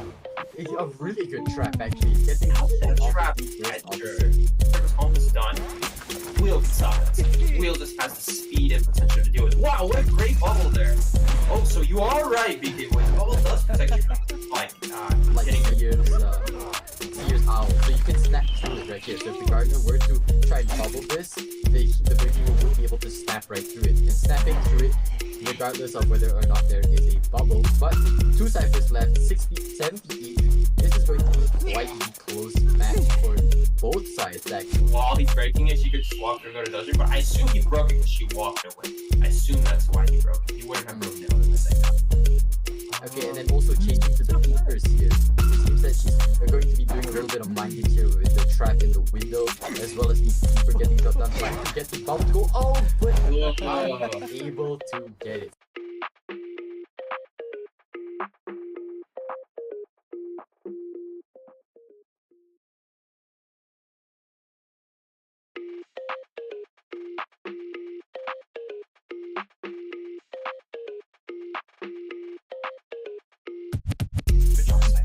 Sure. Let's see. We will probably see a switch off. Wait, they're just gonna pop it? They just have to get all 3 out. Given that there's a mercenary who can body block for the team, that's actually pretty good. Plus the antiquarian here, that's really, really good. Oh my god. And they're going to be able to wait, antiquarian goes down! Antiquarian? Wait, antiquarian can't crawl out. She can't crawl out. Oh my god, and he's gonna make the lawyer leave too. Actually, he doesn't technically have to leave. I'd watch before they get hit, so that they can get out of the gate. The abuse! Leave this hunter alone! Oh my Really? goodness. 3 hits? It's just brutal. Wait, is this a loss? Wait, did they just lose? It might very well be. Oh my Imagine god. that was about stun. Imagine that was about stun. Oh my god. They're actually gonna lose this. At the staircase, very, very good. You always love to see those stuns. Oh, but a lucky purple skull at the right time led to a hit. That's what the exploit likes to see. That was less, this time not as good as the one there. immediately going for the blink hit on the Prospector, just not letting him get any room to breathe. You are going to go down as soon as possible, and I am going to camp you. That's what A11 said. Considering this Prospector is almost halfway, with 3 servers remaining, so we'll probably get this fight. Already a good start. Did he just hit the cherry? No, he hit the first. My bad. Oh! Is that a purple soul? That was a Beautiful purple soul. That was really well executed. Maybe he'll go for a Terror Shock here? No, he did not get it. Tried to go for the Terror Shock, but unfortunately did not get it, and Prospector using his speed boost there from the blocker. Hello everyone and welcome back to more IVA action. I'm your caster in Invisible Joan. Joined by me is going to be Kuroshiro, and the two of us are going to be bringing you the final match of today, which is the second match of the winners bracket, isn't it, Kuro? Yeah, this will be the quarterfinals for winners brackets here today. For recap from last game, FH versus JG. JG managed to win FH by a bare 2 points, so it was a very close call there for FH as well, but it does seem like JG will be advancing through out to the semi-finals here on the winners brackets. But of course, FH still having a chance here. They will be facing off against FT next Friday. For now though, we'll be focusing on today. It will be NIC versus ST for today. John, would you like to fill us in for John, would you like to fill us in for NIC, how they've done against FT yesterday? Oh, NIC, I recall them yesterday as they had the amazing job like in BO1 they managed to defeat FT by a 8-1 score, and then they proceed to like also 4K like their hunter is definitely a huge force to be reckoned with, as he manages to get 2 4Ks right off the bat, and the survivors also had like a free escape that just contributed to an early start. There was a bit of a hiccup towards the end, but still they were pretty dominant early on. Yeah, we are going to be able to see the team roster here from Sweet Timey SC. The coach will be Jiao Tu, hunters will be Yang Fei and S. Meanwhile, the survivors are Gris, Taetian, Boss, Love Teo, and Kid Size. Yeah, you have been casting them yesterday, so I think you definitely see some pretty amazing things from this team. Yeah, from Sweet Timey side as well. Their hunter and survivor matchups has been quite interesting, let's say, against RIK. It was quite a bit of a close matchup as well, both sides having, the meta of an opera singer, and of course both sides having their pocket picks as well to see who comes out on top. Yeah, so we are going to be seeing the NIC team here. The hunter is going to be Seichu and Delphina. Survivors are Yongke, 72S, Gotjade, Lin Tian, and Tara is Poxy here. So some of those are pretty like names that we recognize throughout the FEA community. As I have personally seen them, like they're more of like a veterans of the game, and like people who have been around watching COD definitely know them, and I am excited to see them play out. Yeah, that's for sure as well.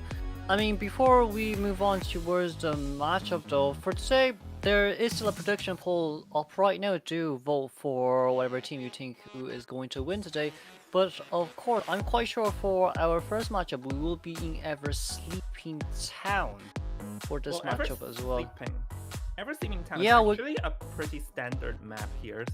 Like it's yeah, actually like Ever Sleeping Town a very good map for opera singer, and also like other hunters should the hunter decide to surprise everyone.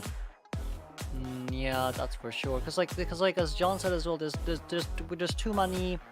There's way too many options. You can have opera singer, but then there's also going to be a dream witch if you decide to full counter an opera. We've seen it already in the past few games today and yesterday. But of course, like the Ever Sleeping Town pick here is more of a viable pick for the hunters overall. We will be able to see at least NIC Seichu coming out against ST survivors for our first half of today. Yeah, Seichu actually had like a lot of pretty strong hunters. Sorry about that.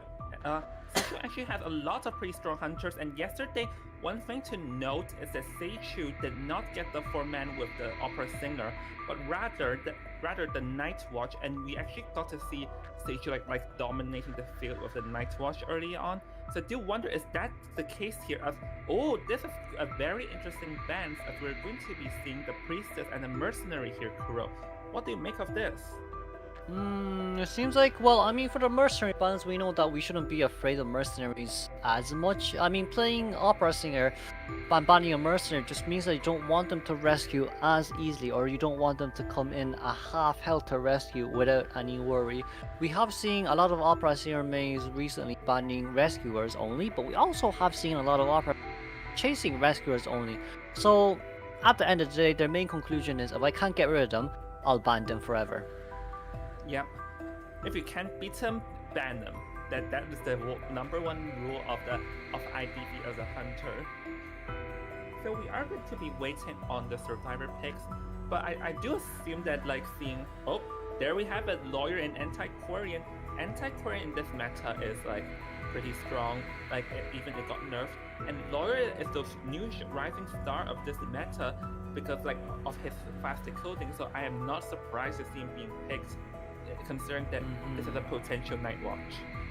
Yeah, I mean, it 100% could be here, but also at the same time, I mean, with the lawyer coming out here, lawyer should be able to give at least their survivors, 24/7 CCTV monitor of where the opera singer will be or whichever hunter will be coming out. Yes, our third ban will be first officer. This looks really like an opera singer angle. If the survivor wants out, they can either get their coordinator or gardener out immediately. Coordinator can at least guarantee the rescue, but that's unless Cordy doesn't get chased early game. Yeah, so I think we still have to wait on if... Oh, never mind. It seems that the STF other ideas will be going for the female dancer. Like, first of all, Seichu played a Night Watch, and Night Watch is actually decently strong, or rather, female dancers decently strong against the Night Watch. Against an opera singer, though, it would remain more of a question, but I think SC here is just aiming for like more of a support type of a dancer. A dancer is decent against Night Watch or opera. Yeah, but also at the same time, I guess we really have to think about this too. It's like with the psychologists here, like Seichu here could be thinking, okay, Psycho Titurner with rescue. I mean, yes, that is a possibility, but if Psycho really does have that, then why not chase after Psycho instead? Because it was nothing to contain with. But like alongside with the psychologist ban, it looks like a Dreamwitch angle to me to a certain extent, but also it doesn't. If Seichu really wants to get the Night Watch out, probably leaving the psychologist out wouldn't be that much of a bad choice as well. Yeah, so that I'm actually pretty intrigued on what is Seichu trying here, because as you note that if it's a Night Watch, doesn't have to ban the psychologist, and even if it's an opera singer, it doesn't have to ban the psychologist. So actually one hunter I have in my mind right now is going to be the Hermit, because like Seichu has also played a couple of times of Hermits in the past, and Hermit also does not like the psychologist at all. Yeah, that's definitely for sure. But like I guess we also just consider when will a Hermit work well? No, we're gonna saying Wildling. Wildling doesn't work as well against an opera singer. Well, Wildling can rescue, yes, but Wildling can't. Well, Wildling can't harass. But I mean, in the recent metas that's been coming in, Wildling is mainly guarantee rescue. There's no such thing as Wildling harass here. It's either Wildling guarantee rescue or Wildling guarantee rescue and avoid down. Yep, yep. Then sorry about that. That is exactly what is Wildling being selected. Is that in the early days, Wildling can also be used to harass and push the hunter around. But in this meta, Wildling is more used for, like as you mentioned, guaranteed rescue, because like it's impossible to stuff Wildling's rescue, like cut them off due to the fact that Boar exists. So I imagine that ST Juicy here just wants to guarantee themselves making over. But if Seichu is going to be a Hermit, this is actually a viable option because Wildling does not work against a Hermit at all. Yeah, but knowing on that side as well, though, if an opera singer really does come out here, it may just be more beneficial for the hunter instead, and that's really just because you can definitely just have an opera singer coming out with abnormal, wherever the sighting is decoding, go over and knock the cipher machine down, because Wildling has a 30% decoding slow decoding progress as well, so like that's kind of why we don't see a lot of slow decoders against opera singer, and it's mainly fast decoders. Yep, there we have it. Opera Singer will be making an appearance. Though, yeah, Wildling cannot be chased. The Wildling's declaring debuff is actually, I think, 25% because I think they changed it. So we're going to be seeing the spawn selection, and Wildling is going to be facing towards the Opera Singer. But I do wonder if the Wildling is going to be the chase here, or would the Opera Singer rather like traverse around the map and look for someone else? Yeah, but on that side note as well, though, it's probably better. Well, if Opera Singer can't find Lawyer, we'll definitely go for Lawyer. But if not, probably the next best chase would be Female Dancer. But that's unless you're very good at playing mind games against an anti-current. But once again, we've seen this is a map where there are, yes, of course, parallel, routes to take. But with these parallel routes come with long walls that you inevitably can't really dodge, the flutes as an Opera Singer. Yep. Yeah, like it would be pretty hard to dodge. So, but honestly, like based on the spawns, I do feel like the Lawyer and the Female Dancer are not likely candidates, just because there is a certain amount of distance between the Opera Singer towards them. But then again, like anything can happen just because Opera Singer's movement speed is very fast. Anyways, I'm your caster, Invisible Joan. Joined by me is my lovely co-caster, Kuroshiro, and the both of us will be doing live commentary onto this match between NIC and ST. Asensio has going to be spotting the anti-current around the 2-pass cycle, but not being able to commit, as it seems that he wants to chase someone else and will be moving his way towards the Lawyer. But it seems like we're gonna be able to find a Wildling here first. We did get stuck there a little bit. It seems like the decision making is to get rid of the boxes first and foremost. Yes, Lawyer was nearby, but it does seem like the Opera Singer found a Lawyer just yet. We are closing on towards him, but these 5% movement speed boost and just a window speed booster for Lawyer to use, he should be able to rotate towards Graveyard and kind of guarantee a 60-77 kite here. Yep. Well, the Lawyer's gonna get chased and Sage is going to be hot on his tail, just wanting to get him down as soon as possible, and going to be hitting, forcing himself to get out of the Shadow Realm just to increase speed, and teleports back, trying to cut corners, but the Lawyer definitely expected that, as the Lawyer is back on the other side, just playing it very safe. As Sage currently is not being able to have a very clean hit onto the Lawyer and decides to change to someone else, but definitely like a certain amount of time has already been gone. Yeah, we do see that. Well, even with this amount of containment time being brought by the Lawyer, Female Dancer's slow music box will be destroyed here. It seems like we're going to change towards the anti-Quarian. There has only been one survivor decoding, and that was the anti-being chased here. That's a very nice first dodge. And actually there was two dodges. The first one was a dodge, and the second hit from the anti-current misses, so all of a sudden the anti-current is in danger here. She's only in half health, and Sage just paused on her tail, just wants to down her as soon as possible. But one thing to note is that Sage does not have flank that was abnormal, so this is something we should keep in mind. And the question is that if the anti-current can, like if Sage can down the anti-current in this area. But it seems like the anti-current will be going down here no matter what happens. We did miss that flute though. If we managed to land that flute, we probably could see a 3 cypher pop, well possibly to 4. But with that S-Pod up there being decoded at 86%, it does seem like Seishi will be going in straight for the abnormal. Trying to, well, this kind of will guarantee the tie after you abnormal because you're still missing 2 full cypher machines, but Tom is still nearby. Gotta be very careful about that once again. Yeah, we witnessed from the match yesterday and the earlier match today is that we should definitely respect the tram, or else this will not end well. But after the abnormal kicks the cypher, the Wildling will be heading into rescue, gets hit off the board immediately, and now it's just going to be a blocking situation on trying to shot and not being able to. The anti-current will be once again like back alive, and this time is able to get the swing, able to delay for long, but nope, not being able to disarm for long due to the Wildling still in the vicinity. Yeah, it does seem like from the survivor side, they didn't communicate that one properly on what happens right after anti-current. They ran towards the same area in which there was no palace utilized, and anti-current getting hit there simply because of the fact that its arm wasn't long enough for the anti to take to maybe rotate towards a window or towards a nearby area.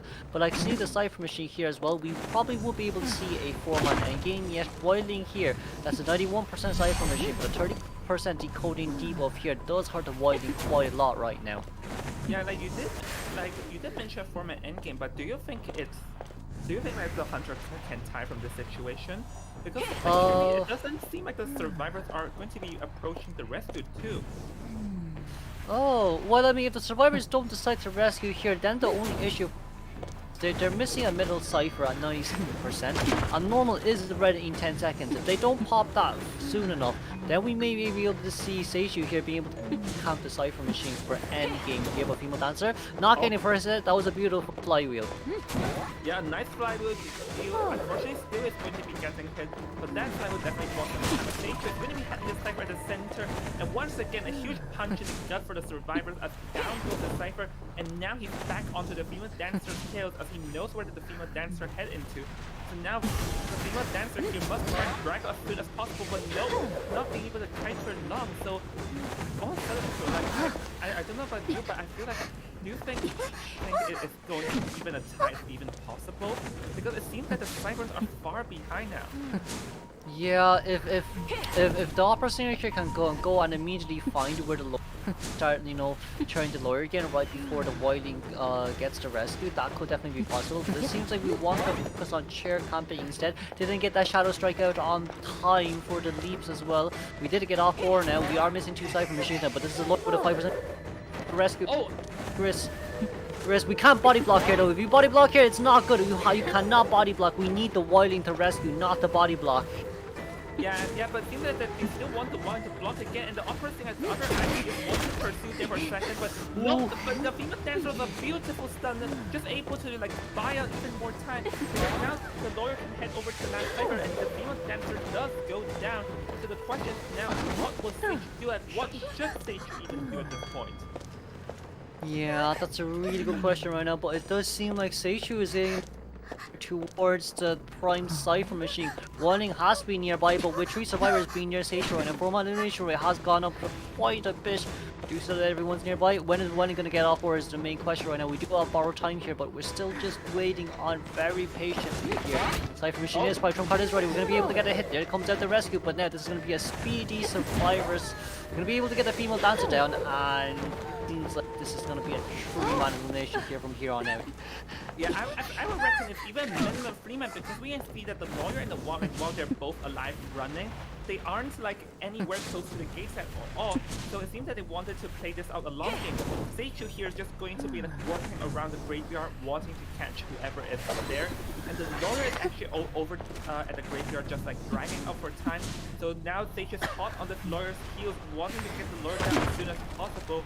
But the lawyer wants to drag out time, so they're wanting to get to this other gate. And down goes the lawyer, so let's see what will happen now, Kuro. Seems like we're gonna be picking up. Even if we pick up here, it's fine. We have teleport. Trump card. Seichu, trump card. Just go. Seichu, just go. Seichu is going right now. There's a shadow left behind. Okay, we do Wailing. Wailing probably can't continue here for any long because that's gonna be the first set, and then we're gonna TP. Hey! Wrong TP. Seichu, you hold the TP. You hold it. You don't tap it. Oh my god! Talk about like a blink of the eye, a turn of events. Literally, that we were just talking. Okay, this was a 4-man. Then all of a sudden, the stage just teleported backwards, and then all of a sudden, a 4-man turned into a 3-man over there just because of one wrong tap of the button. Yeah, that. I think that was just muscle memory. They're all of our singers are just used to tapping it. Not all of them are used to holding it because they'll just tap back immediately and they'll be there and they can catch up immediately. But for Seichu there, it ended up as it didn't work out as well, I guess is the best way to say it. Yeah, but here's some statistics. Wailing contained for 124 seconds, and also 3 rescues. Meanwhile, female dancer 96, the anti-Korean 57, and the Lord 65. The anti-Korean did not last for like a certain amount of time, but yet again, this was a 3-man, which could have been a 4-man, but I'm still reeling from that shock.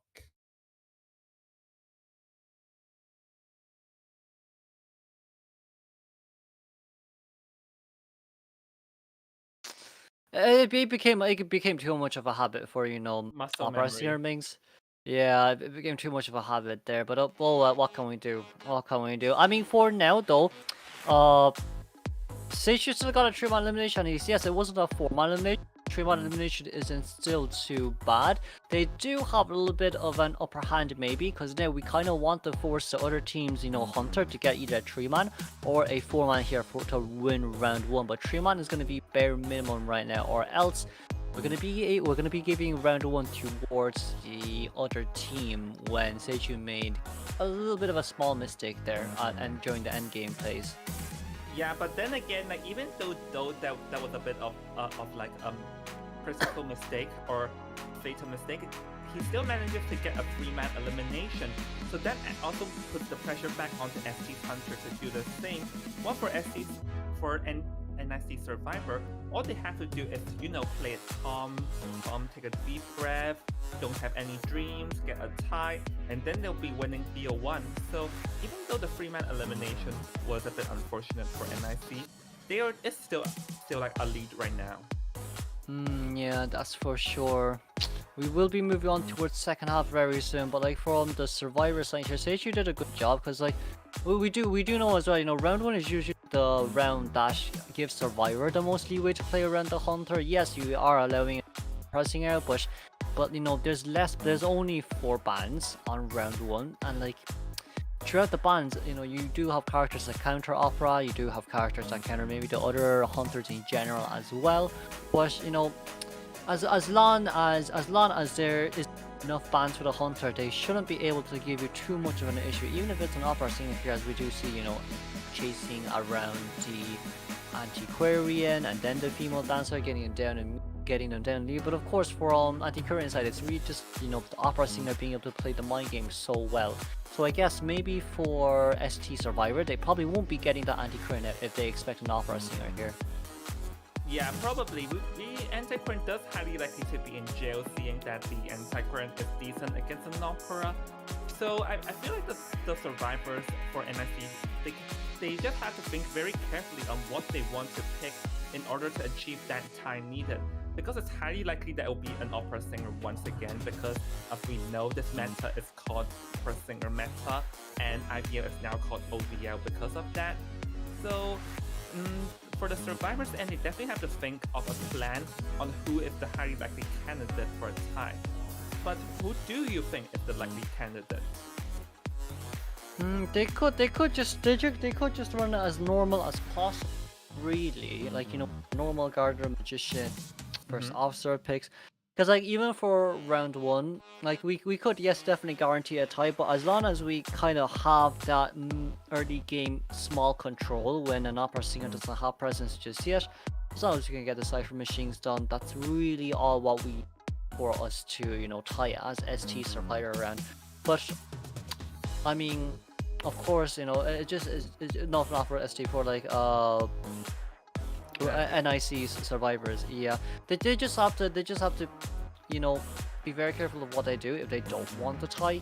Because like with their Survivors, okay, they're saying, okay, no, actually no, sorry, with their Survivors, NIC does want to tie.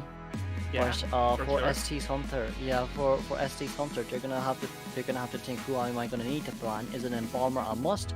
Is, you know, maybe a Psychologist Gardener more important, or is it gonna be the Rescuers instead? Yeah, I think this is definitely the question for ST. Like, would it be the more counters? Would it be the Rescuers? Because we did see just now that Seiju's plan here is to get rid of all the Rescuers, which sort of did came into play as the Wildling is the only Rescuer that ended up like being in the field. So I think it's really just how, like, what is the playstyle on ST's Hunter? Because everyone has different playstyles and different different playstyles and different like preferences for certain. So I think that this is definitely one thing we should consider. Yeah, but knowing on that side as well, if it's gonna come out once again, we're going to have to, you know, consider from ST Survivor side how they're gonna actually pan this out. Because like with their early game potentials here, you do have, you know, the likes of, you know, just selling whichever survivors off and see how it goes from there. But of course, for, you know, it just really depends on what they want. like ST's Hunter, if they want a tie, if they want to guarantee a tie, should you actually come out with an opera singer? Or maybe just someone else who you're more comfortable with to tie with, maybe a Dreamwitch, maybe a Walkstardust, or are you gonna go full on out with an opera singer round 1 when you own the tie, especially when your Survivors has done so well with that, well not Survivors, especially when your Hunter has done so well with that 3-man elimination? Well, honestly, we're definitely expecting to see an opera singer. I think the real question here is the plan that we talked about and how they want to play it more aggressive or be like more laid back. I think this is going to be the real question. But because the opera singer is like very strong in this meta, it will be a shame to not let him out. So while we're at it, we definitely like it's going to be taking a while, but for a while for them to definitely like be prepared. But then again, like you never can be more prepared. So definitely, while we're waiting on the next match, take this time to relax, because one thing very important about competitive players is that you have to relax and be very chill, because like if you panic, then it will be more likely for more mistakes to happen too. Yeah, that's also true there as well. So we're just gonna have to see what ST's Hunters decides to do for the second half. But I mean, like, it's still quite a big map. There's still quite a lot of options. You're not only opera singer. Well, we have seen Dreamwitch is getting picked out. Well, mainly just Dreamwitch is getting picked out. But if they have anything else under this, definitely could come out with it. But of course, we also have seen as well yesterday when a batter got chosen against an opera singer. We saw how well a batter actually worked against an opera singer, especially on this map as well. If NIC Survivor wants, they could get an batter out in order, you know, just to play, you know, fight around here a little bit, here, there, but it is still quite a little bit of a risky move. So nonetheless, you know, the only way, unless they want to play for fun, which I don't think will happen, they probably will not get that batter out, because they do want to decode the speed as fast as it can. Yeah, no, definitely don't not play for fun. This is a competitive and a competition. Even though like the point of tournaments is to have fun, it's definitely not too well on having fun in the midst of a match. Like in the end, it's still like a tournament where people are trying to win. But don't forget, like as the old saying goes, is that I think it's called friendship first and competition second. Yeah, that's for sure. Like even Virus did only manage to get a 1-man escape. It's okay. You're a whole team. You're even as a team. You can rely on your hunter times to time. And it's not that much of a big worry from the Survivors side here as well. But well, not from Survivors. From from the Survivors did only get a 1-man. But I mean, it was still a really called endgame there. None of us expected to happen. I mean, I guess that's the cons of opera singer max presence. Your shadow form does stay there for a little bit longer, and in the you ended up just like that. But also at the same time, probably not pressing shadow form would be not a bad idea, because like still only an 8-second cooldown. Yeah. You've end game, you've still so much detention time. Yeah. Honestly, while I think like the hunter could have just walked to get the hit as the wild link is slower, but I think really it's just really one like minor slip up, like a mistouch of the button. But in this case of the opera singer, like one wrong touch of a button was pretty fatal. But really, I think this really just shows how important it is as competitive players to make sure stay calm and composed and make sure that mishaps like that don't happen. Because in some situations, mistakes are salvageable, but in this game, it unfortunately like led to one person being eliminated less. Yeah, I mean it is still a positive side on the side of the machine. We thought it was actually going to be a tie, but cheering closely towards the cipher machine with all 3 survivors near closely towards you, which ended up, you know, no one being near the exit gate. We were cheered very closely towards graveyard gate, but sadly can't really just decode that gate because the hunter was there nearby while cheering the female dancer back on towards the chair there.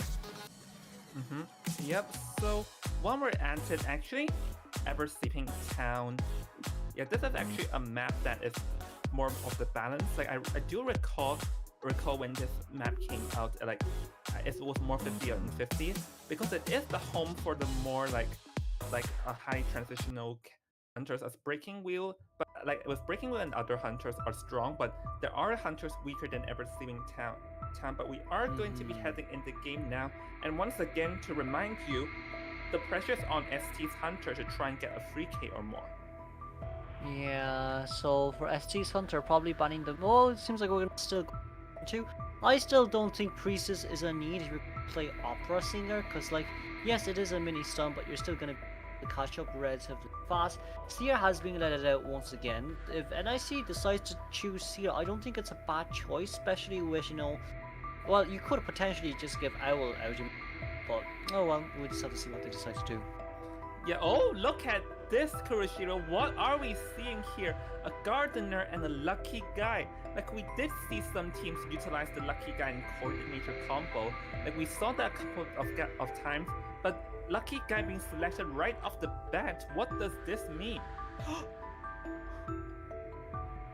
With a Cordy pick there as well, we're still going for the relative fast decoding comp, all while we're missing the lawyer for, well, maybe not lawyer, maybe magician, because we know that magician are looking pretty well. Maybe lawyer too with a decoding speed boost as well, just to be added on. Yes, I mean overall with the acrobat ban and the patient pick here, patient is nice because there's a graveyard. As long as there's a graveyard, it's always good for patient to be in. Yeah, but actually patient can carry the graveyard.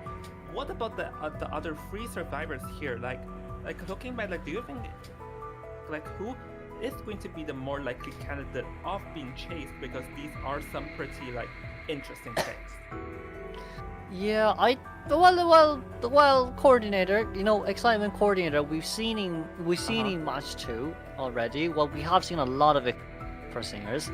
But like the match 2 game 1, the excitement coordinator in which it caught them off guard and resulting in a 30-second containment time only. That could be one of the most viable options here, because like realistically speaking, in this team comp, no one here can actually stay in middle. No one here, even if they spawn in middle, they're not safe. So like with this in mind as well, we could potentially go after the Cordy, but probably they'll go after the Lucky Guy first just to avoid that extra flare gun or just to avoid the items consumptions there. Well, we are going to be seeing the Opera Singer making an appearance, and one thing I'm very looking forward to, which I've actually seen this earlier in the IVA tournament, is the Lucky Guy having dual flare guns and then like bam, bam, bam, bam, and then to stun the Opera Singer and drag out time, because we did see that happen a few times, and I am excited for this hero. Yeah, that's for sure as well. But like overall, we're still heavily there. Lucky Guy, really, you know what? Look at this team comp again. Lucky Guy spawning graveyard in order to contain, because he's definitely going to be first chase. The Indian, he possibly could go into corner house, and then we can let Gardener be near, maybe near school gauge. But overall, all survivors here are still quite weak. Maybe just not the Gardener who can tank 3 hits, but it is fast decoding team. But it just seems like not having the first officer guarantee your, guarantee rescue. Yep, so, but we have to see how this play out, because you did talk into the point of having an excitement Opera Singer, but let's see would that be the case here, because this is something that we should be looking out. We do see the spawn selection, but Patient actually not going to be spawning near the corner house and at the center. Meanwhile, the Lucky Guy is going to be spawning near the graveyard and the Coordinator too, as you predicted. So I think we have to see where does the Hunter spawn, but right next to the Patient. So should the Patient be making a run for it now? Patient is probably going to be the one with Titaner. So yeah, either Patient runs away immediately and or if a Gardener has Titaner. But like when Gardener brings Titaner, they usually have window speed boost as well. Even with that bubble time though, Gardener spawning at the other Gardener spawning near school gate fake gate there, Sandra can still be able to catch up relatively fast towards this Gardener. We'll just have to see how it goes, because like the ones in danger is the Patient. Now Patient's the only one with Titaner, I'm quite sure. It would just by looking at the team comp. Well, if patient is the one with Ty Turner, then should the patient go down, it would actually be a very good situation for the Opera, because then no one else has Ty Turner left. But we are going to be heading in the game. Opera Singer spawn is near just like Schoolgate is going to be heading towards the center. But it seems that the lucky guy is the one with Ty Turner rather than the patient. As the patient is going to be the one taking the chase here, as Yanfei will be setting his eyes onto the patient. But jumping down there a little bit early, at least there's still a window speed boost, but we are at least able to pull back in towards that area right now. Yanfei still thinking that patient has the borrowed time, I'm quite sure. But I think now he started to realize that there was actually a mini speed booster after the patient vaulted down, so we're going to be changing targets here immediately, and of course the trace is Blink. Well, now he's going to be seeing the coordinator and will be making his way because he did like enter cooldown and made a bit of an error. So Yanfei here just approaching the coordinator, like closing in him for one to get a hit. He actually teleports back, so I'm not sure if that was a mistake or something, but the Opera Singer still hot on the coordinator's tails, as the coordinator will be looping around the pallet area, and is able to get a hit, and there goes the bot. But this is actually a relatively earlier hit, considering that the coordinator got found later. Yeah, Cordy also didn't want to use gun because Cordy believes that the Opera Stinger actually had Simon, but with that failed leap there once again, this has been 3 8-second cooldowns right now, which lets 24. We do have Blink, we blink down. Thankfully that landed, because if that didn't land it and Cordy got the gun out, game would have been over for Opera Stinger by then. Yeah, that was definitely like a bit of a fortunate situation. But now that the survivors know that there's no excitement, they can be more aggressive with their flare guns. But currently Yanfei will just be patrolling around, and we do see the patient charge up with the hook, ready into like fly in like Superman to rescue no matter. So it seems that with one cypher done, it seems that it's likely for a more tight situation, I presume.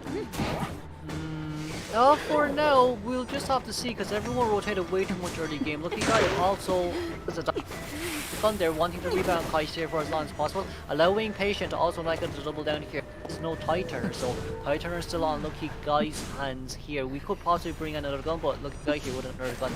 I don't know, maybe we can see Coordinator rebound Kai here, but that's a very beautiful teleport. At least no Terror Shock down. Yeah, that was actually a very nice teleport in like very fast reaction, making sure the coordinator goes down. The cypher progress is actually looking behind. No, actually there's 3 cyphers that are about to be done, and we do see one with the bot. So what will happen now? There can be through. So it seems that the survivors want to get rescued. And do you think the free escape is possible now? We'll have to see how fast they finish the cypher. We actually do. Depends on when accelerated decoding starts. We can definitely just pop on the cipher immediately if we rush to open it. But with Cordy's rotation here, we're going to rotate towards the cipher machine that Patient was decoding. Can we get the cipher machine done? The question is, look, guys, looking for an item in chest now. They're currently wanting to go for the tide because that's all what they need. If Cordy here can get underneath Tram here, then there's no way for Yanfei pick up this Cordy anytime soon. We did manage to drop down there. When is Tram going to go is the main question. Tram just went, but it's the machine done though in Graveyard. They are currently decoding Cypher machine here, but it's only at 70%. Yeah, so close yet so far. Because they did have a bot to rush it, unfortunately it was not enough. Yanfei now is going to be charging towards 72 as the Gardener, knowing that where she is, and just going to be patrolling around, but the Gardener already exited the area relatively early in advance. So now Yanfei doesn't really have like a very clean cut target, as she will be just like wandering around wanting to take the next survivor off position. So the survivors are just taking control right now, as the Patient is going to get flew back up.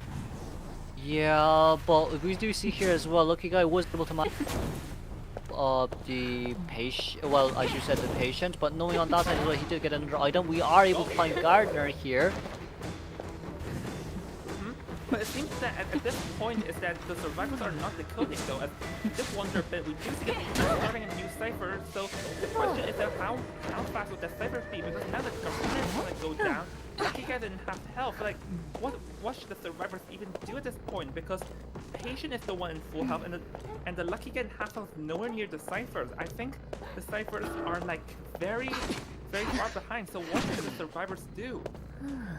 I think what they want Patient to rescue. I think Patient here can rescue twice no matter what happens. Opera Singer is going to abnormal as well back here, but knowing that this is a normal, did Gardener see? If the Gardener did see, then Gaji can definitely just go and rush the Cypher Machine middle, as that, well, has not been done just yet. They're gonna lead right now. Oh, that abnormal kind of did change the game quite a lot right now, as survivors don't really have any ciphers. Yeah, so now that the Gardener gets ready, the Gardener wants to last as long as possible, but not being able to, and down she goes immediately, is able to get the farm, and the Patient is also in the vicinity, so even, like, whether the Patient can escape this area is also a huge question now. So, oh, yeah, they're getting very close to the Patient. Teleport, yep, teleport, and there goes that hit. So all of a sudden we have 2 survivors on the ground, but this is, like, not looking good at all. Talk about adding slots to the wound. Yeah, with Patient on the ground there, look, you guys, Cypher Machine's only 50%. It doesn't even seem like we can pop ciphers anymore. Also knowing on this side, he still does have 2 elbow pads, but this is going to be a Patient on chair for 60 seconds. Lucky Guy is still decoding. Lucky Guy's location has been revealed to the hunter, so right after this chair, the Opera Singer here could definitely just immediately rotate towards the Lucky Guy, and even with 2 elbow pads, felt 1 hit, and that's all what it takes. But we did manage to open the Cypher Machine here. The Lucky Guy without borrowed time here. He is going to be found. But the watch is going to get nullified immediately. Yeah, like, I think the Lucky Guy wanted to watch the 2 elbow pads, but Yanfei was way too fast, hot on his heels, and talk about like the early game, like, it seemed very good for the survivors, but all of a sudden everything fell apart, and we are seeing a 4-man elimination here, Kuroshiro. Yeah, but moving on towards the match stats we go. It's a 72-second containment by the coordinator, which wasn't bad.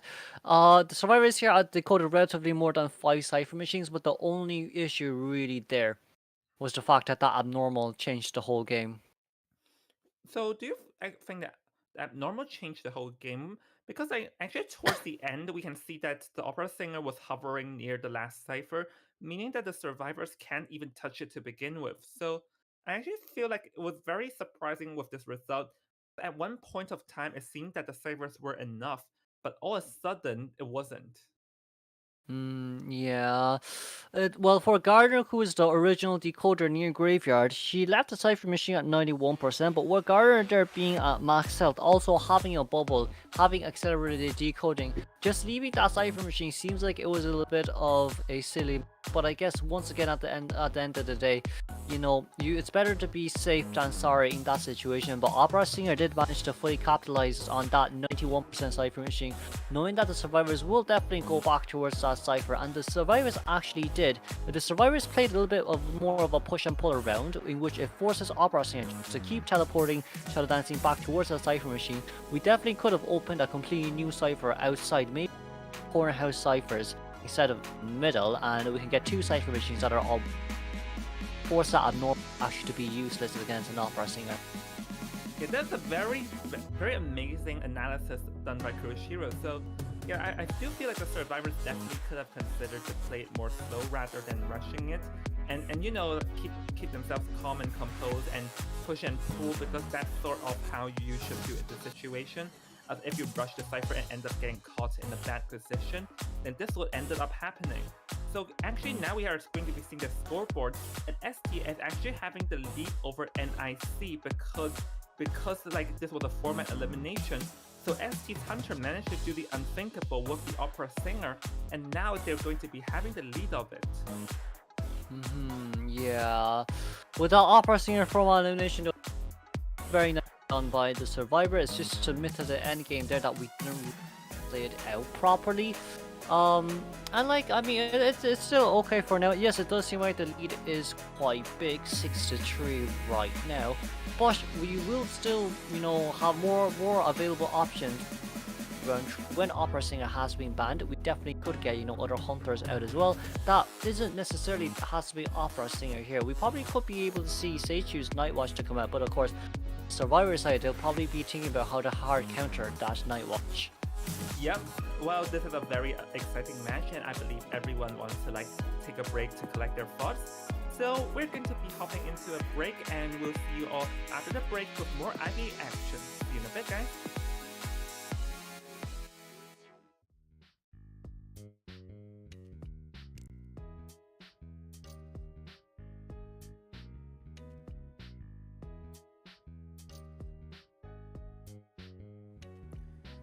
Hi everyone, I'm Panda from Team FT.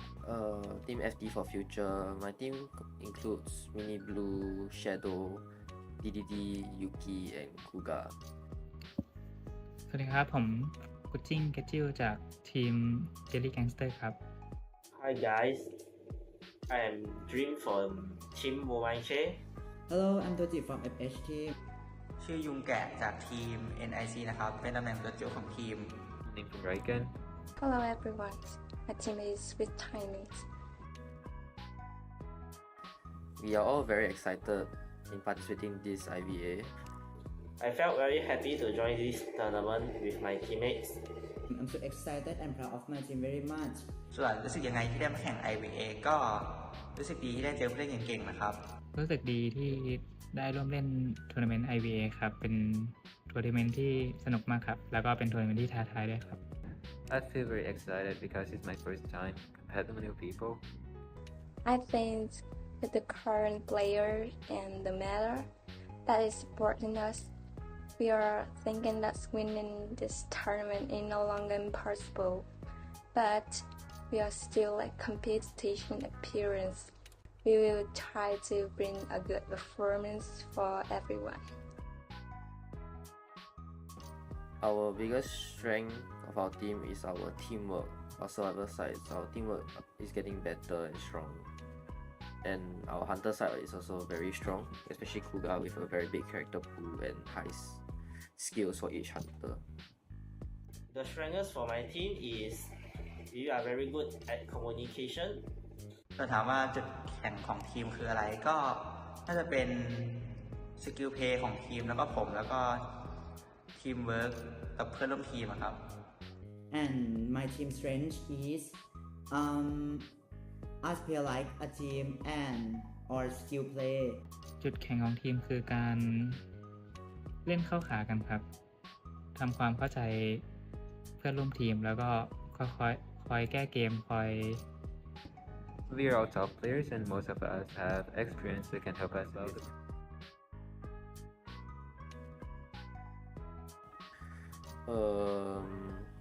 The biggest team we're probably worried about is probably JG, also known as GH. My next opponents is IVA team. I know many of their members because they are my fans. I was worried he would be sad if we won. Other opponents, we cannot say anything because everyone is so strong. What team I think strength? I think JG because Yao Pai is a very smart and strong hunter. นักแข่งคนไหนที่กลัวก็คงเป็น GH Skyfall ครับเขาเล่นตัวช่วยได้ดี I think Team ZG is going to be the strongest team in this tournament. ผมคิดว่าทุกทีมมีความแข็งแกร่งของแต่ละทีมครับ ผมคิดว่าแต่ละทีมก็มีความพิเศษในด้านนั้นๆของแต่ละทีมครับ I would like to thank all our fans supporting us, continue supporting us through IVA and COA. Thank you.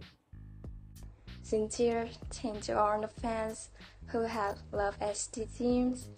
Hopefully, in the future, we will continue to accommodate and conquer all the tournaments together. Thanks. But a shout out for fans. Just like I said, we're a new team. Hope we got more fans. I would like to thank everyone very much, and I hope everyone will follow IVA forever. Thank you. แล้วก็ขอบคุณแฟนคลับที่เข้ามาเชียร์ด้วยนะครับ ก็จะทำให้เต็มที่สุดจะเอาแชมป์มาให้ได้นะครับ บ๊ายบาย ขอบคุณที่มารับชม IVA นะครับ ขอให้สนุกไปกับนักแข่งหรือว่าผู้เล่นในทัวร์ IVA ครับ ขอให้ enjoy ครับ Good luck have fun ครับผม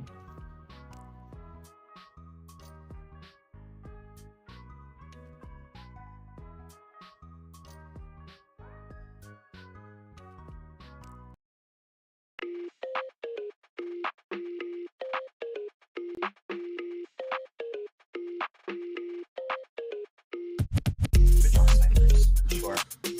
Let's see.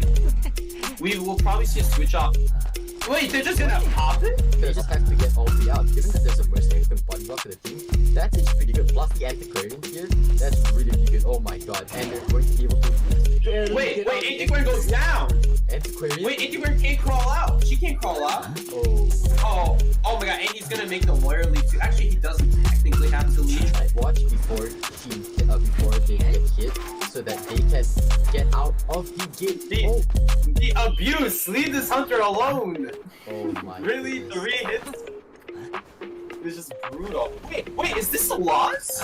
Wait, did they just lose? It might very well be.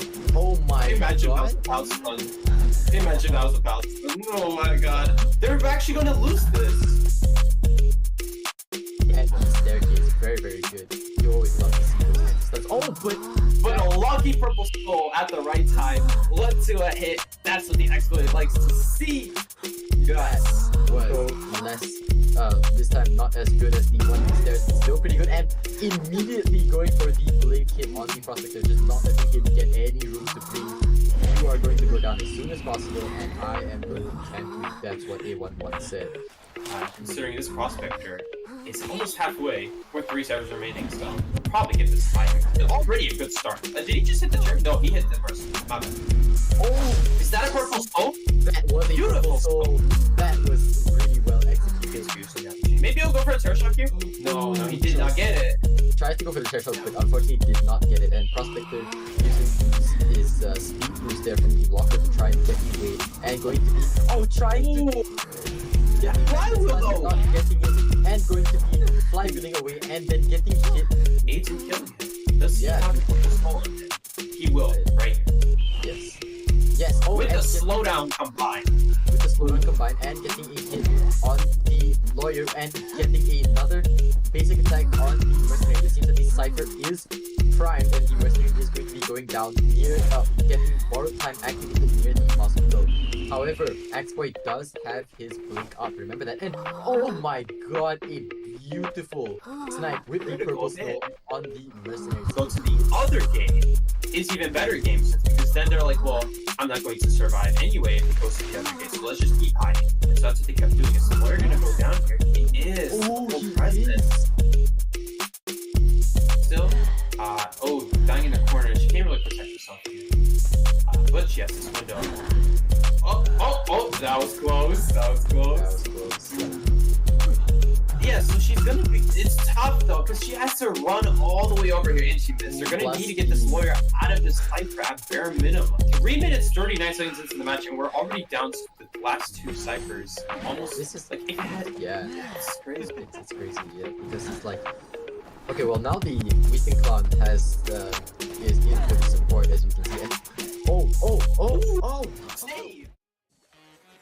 Hello everyone, welcome back to more IVA action.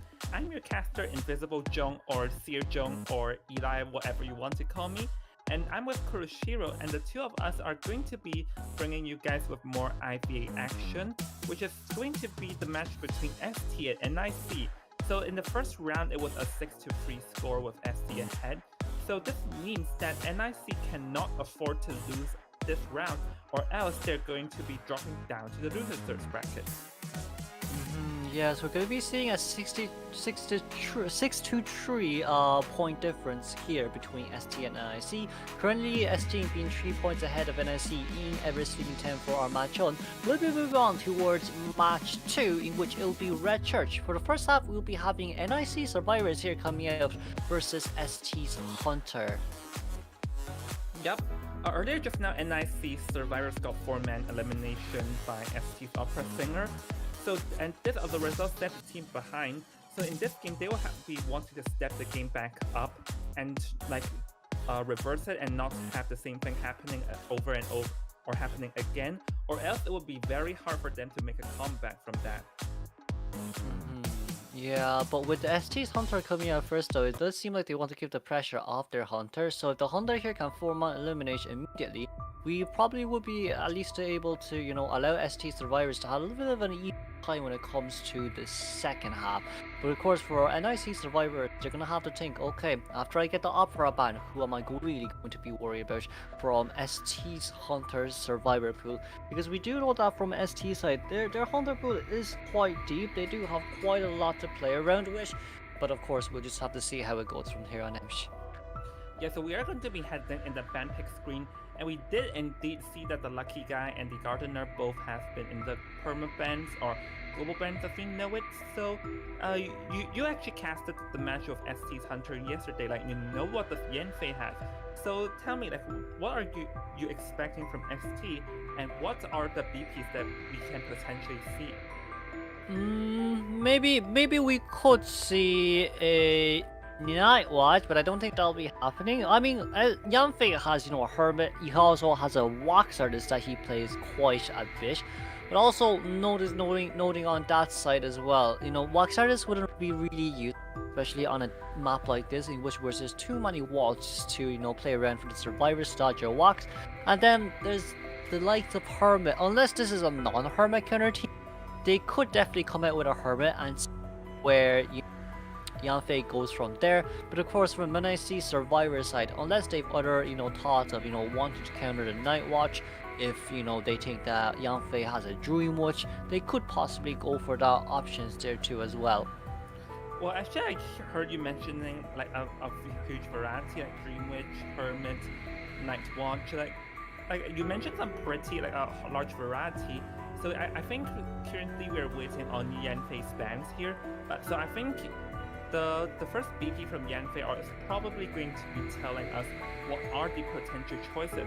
Because I think the Seer might be banned, seeing that the opera singer is not going to be let out in BO2. But I think what would they ban next is probably a good indicator on Yanfei's pick, seeing that he has a variety of hunters.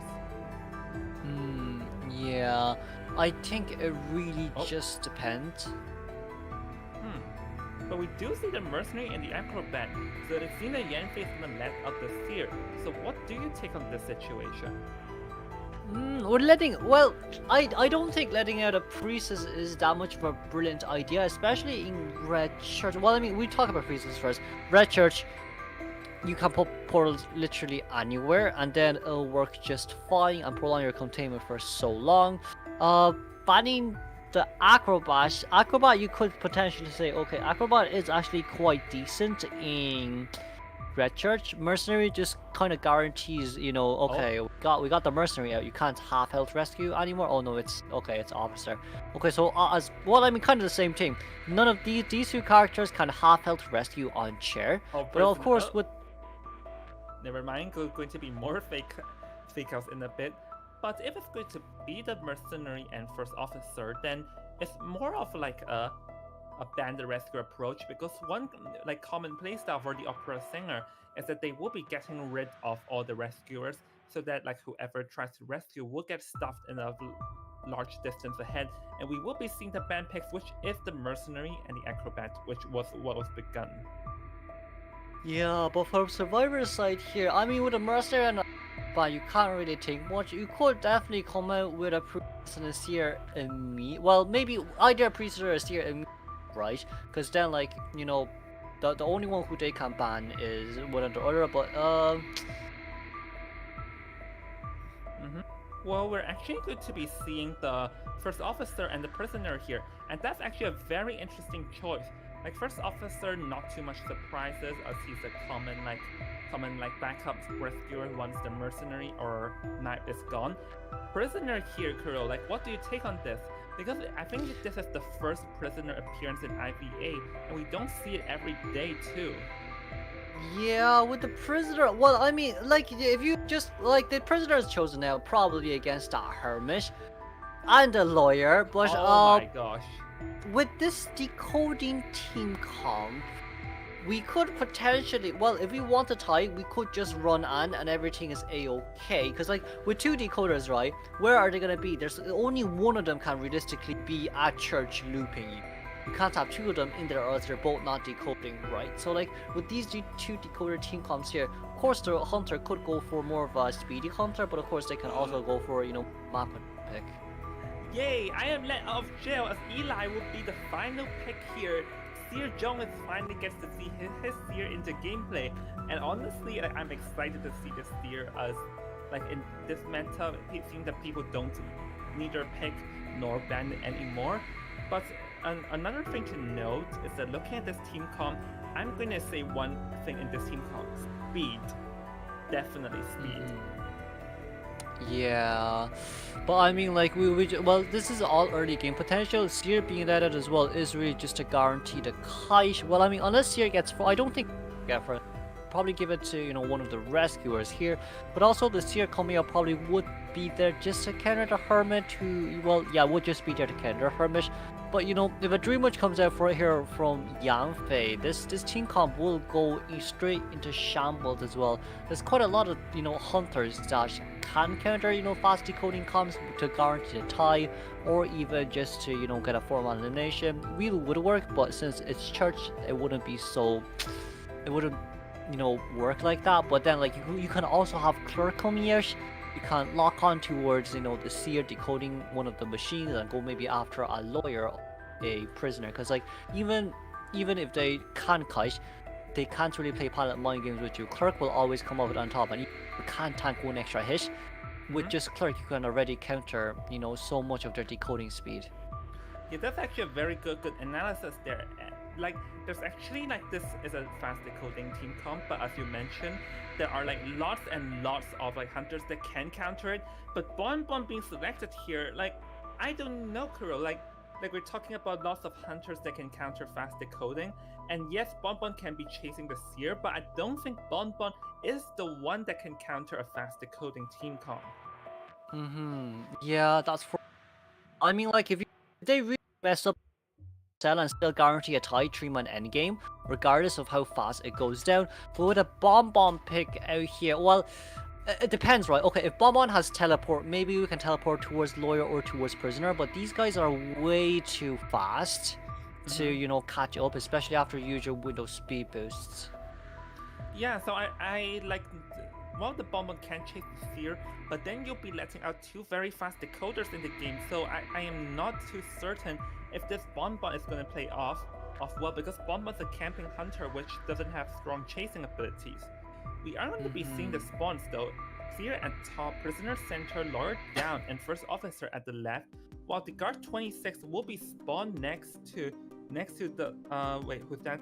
Let's see, the prisoner. So I think the prisoner definitely should make a run for it though, because one thing to note with this team comp is that apart from the first officer, everyone here is vulnerable and being chased.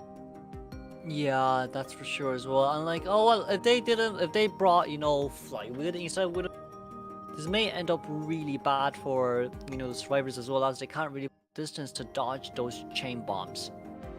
Yep. Anyways, we're in the game right now. I'm your caster in Invisible Jong, and joined by me will be my lovely caster Kuroshiro, and the two of us will be bringing you more live IVA gameplay between NIC and ST BO2 first half. So Yanfei here will be approaching the Seer, who is going to be hovering his way around at the back of the shack. But here Yanfei managing to get a mind game and get closer to Gotchi though, so Gotchi has to be careful, he's dangerously close, and the first team bomb is going to hit and is able to make that bot, and with the help of the broken windows is able to stay alive. So that's definitely one good news for the Seer for now. Yeah, but that 5-second bomb being deployed down here though, Seer's owl is ready to go again. It's unfortunate that Yanfei doesn't have any bombs on their hands right now. It's a bomb, we don't get a chain bomb here, but at least we still do get a normal hit registered at least. Now then, Blink will be ready in 10 seconds. For Yanfei here, I think just trying to either wait out Blink or stack a little bit more bombs before you use them will be the better idea if you want to counter that owl. But for now, we just have to see how this one pallet mind game plays around for Seer now. Oh, gotcha. Ooh, beautiful Blink there.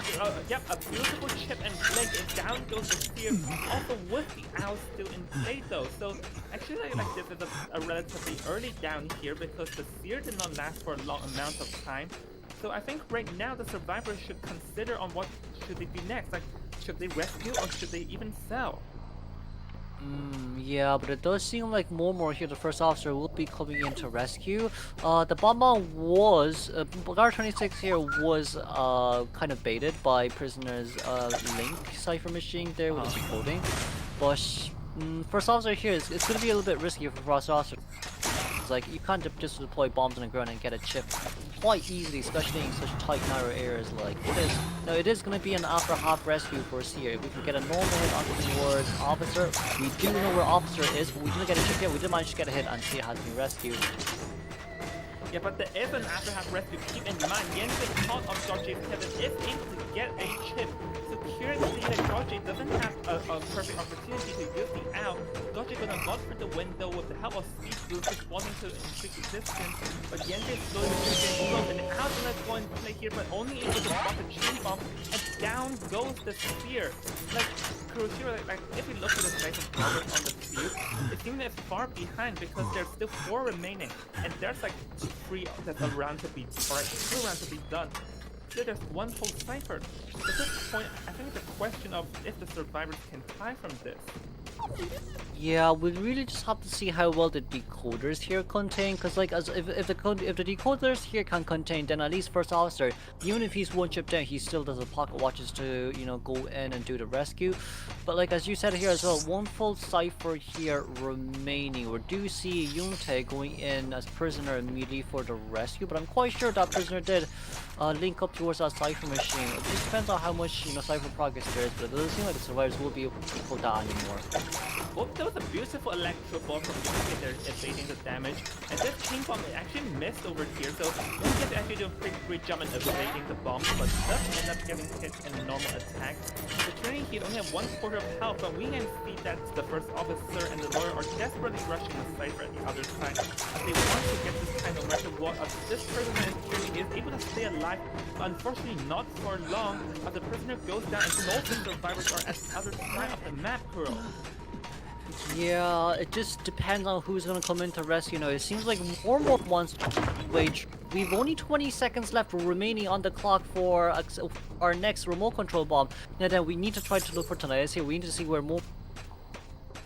If we can get the remote control bomb on first officer immediately, then this rescue will be a failed rescue. We could potentially stuff it and aim it for a 3-man, and then does seem like from first officer. Gonna come from the main entrance of church. With tonight is popping out here. Yanfei, is Yanfei able to see? Is it going today? Yeah, it doesn't seem like Yanfei knows where the first officer is, but he did see the loser tonight, so now he's able to spot more, so goes for it. He's gonna go for it. And, oh, the remote bomb is able to hit the first officer, not being able to call the rescue, wanting the survivor to instantly pop, but the first officer getting chipped again. The first officer just couldn't find a perfect opportunity, just hovering around the chair down. Oh no! So this is a failed rescue for Hero. Yeah, we still have trump card as well to teleport immediately to Warrior, but it does seem like for Bonbon right now, he's gonna decide to chair immediately over towards this chair. If Yanfei here decides to potentially be a 4-1 elimination, in which it has such a huge advantage. Now then 72 deciding not to open the exit anymore. We're going to be seeing Yanfei walking straight over towards it now, but teleport is ready. Is he going to be teleporting? He's waiting. Let's see. Oh, going to be teleporting instantly. 72S was not done with that gate. So 72S has no option but to instantly get out. But he just trying to get it out, but he doesn't have any items. He did have the speed boost, but how long can he last? 72S is desperately wanting to like kite his way towards the dungeon, but it will be very tough. Yeah, we do have a remote control bomb there just to block the way from the pallet and the window, but that one single bomb, I think he changed it as well. Currently, this is going to be a half-out lawyer. All what we... Beautiful remote control bomb there. And then with 1 chip remaining on lawyer to be down. There also is no dungeon nearby. It does seem like this is going to be a 4-man elimination game, and it is! Yes, it is, Kuroshiro. So this will be another 4-man elimination from ST's Hunter. This is amazing job done by them. Like, we were talking about a tie before. We talked about how Bonbon and Camping struggles against the speed of decoders, but something different completely happened as Yanfei here managing to get a 4K and putting their team in a very, very strong position, Kuroshiro.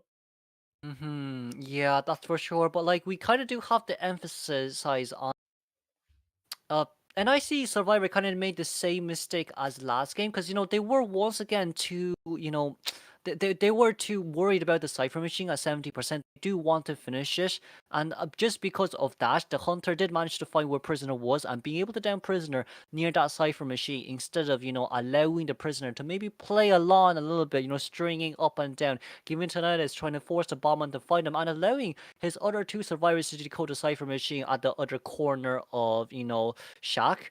That probably would have been a better idea for the NIC survivor here instead of forcing Bomb to chase after someone compared Yeah. to hiding a little bit and back and forth. Yeah, but here's the thing though, is that there's actually one question burning in my mind, is that the survivor sent the first officer, who is the one with a quarter of health, to rescue rather than the lawyer who was at full health. Like, do you think this was a misplay on the survivor's end? Like, should they have sent in the lawyer rather than the first officer? Well, on that note, I think whoever you sent in, I'd say probably first officer would be a better idea, because like we do see first officer was able to make his way towards graveyard relatively fast, but the moment that Yang Fei here lost tonight, he kind of knew himself as well. Okay, like the survivor is not actually near church, they're actually near reception, the red carpet area, so we're gonna go back there and see where the survivors actually are. And of course, first officer with the pocket watch there, being able to use a pocket watch and get towards his chair. It's just unfortunate that when we popped the cipher machine that we couldn't get the rescue there. And of course, with the double, triple and quadruple chain bombs there, like you could say those were really lucky chain bombs, because it was still during the time that Bomber was hypnotized, so he doesn't exactly know where the first officer's position was.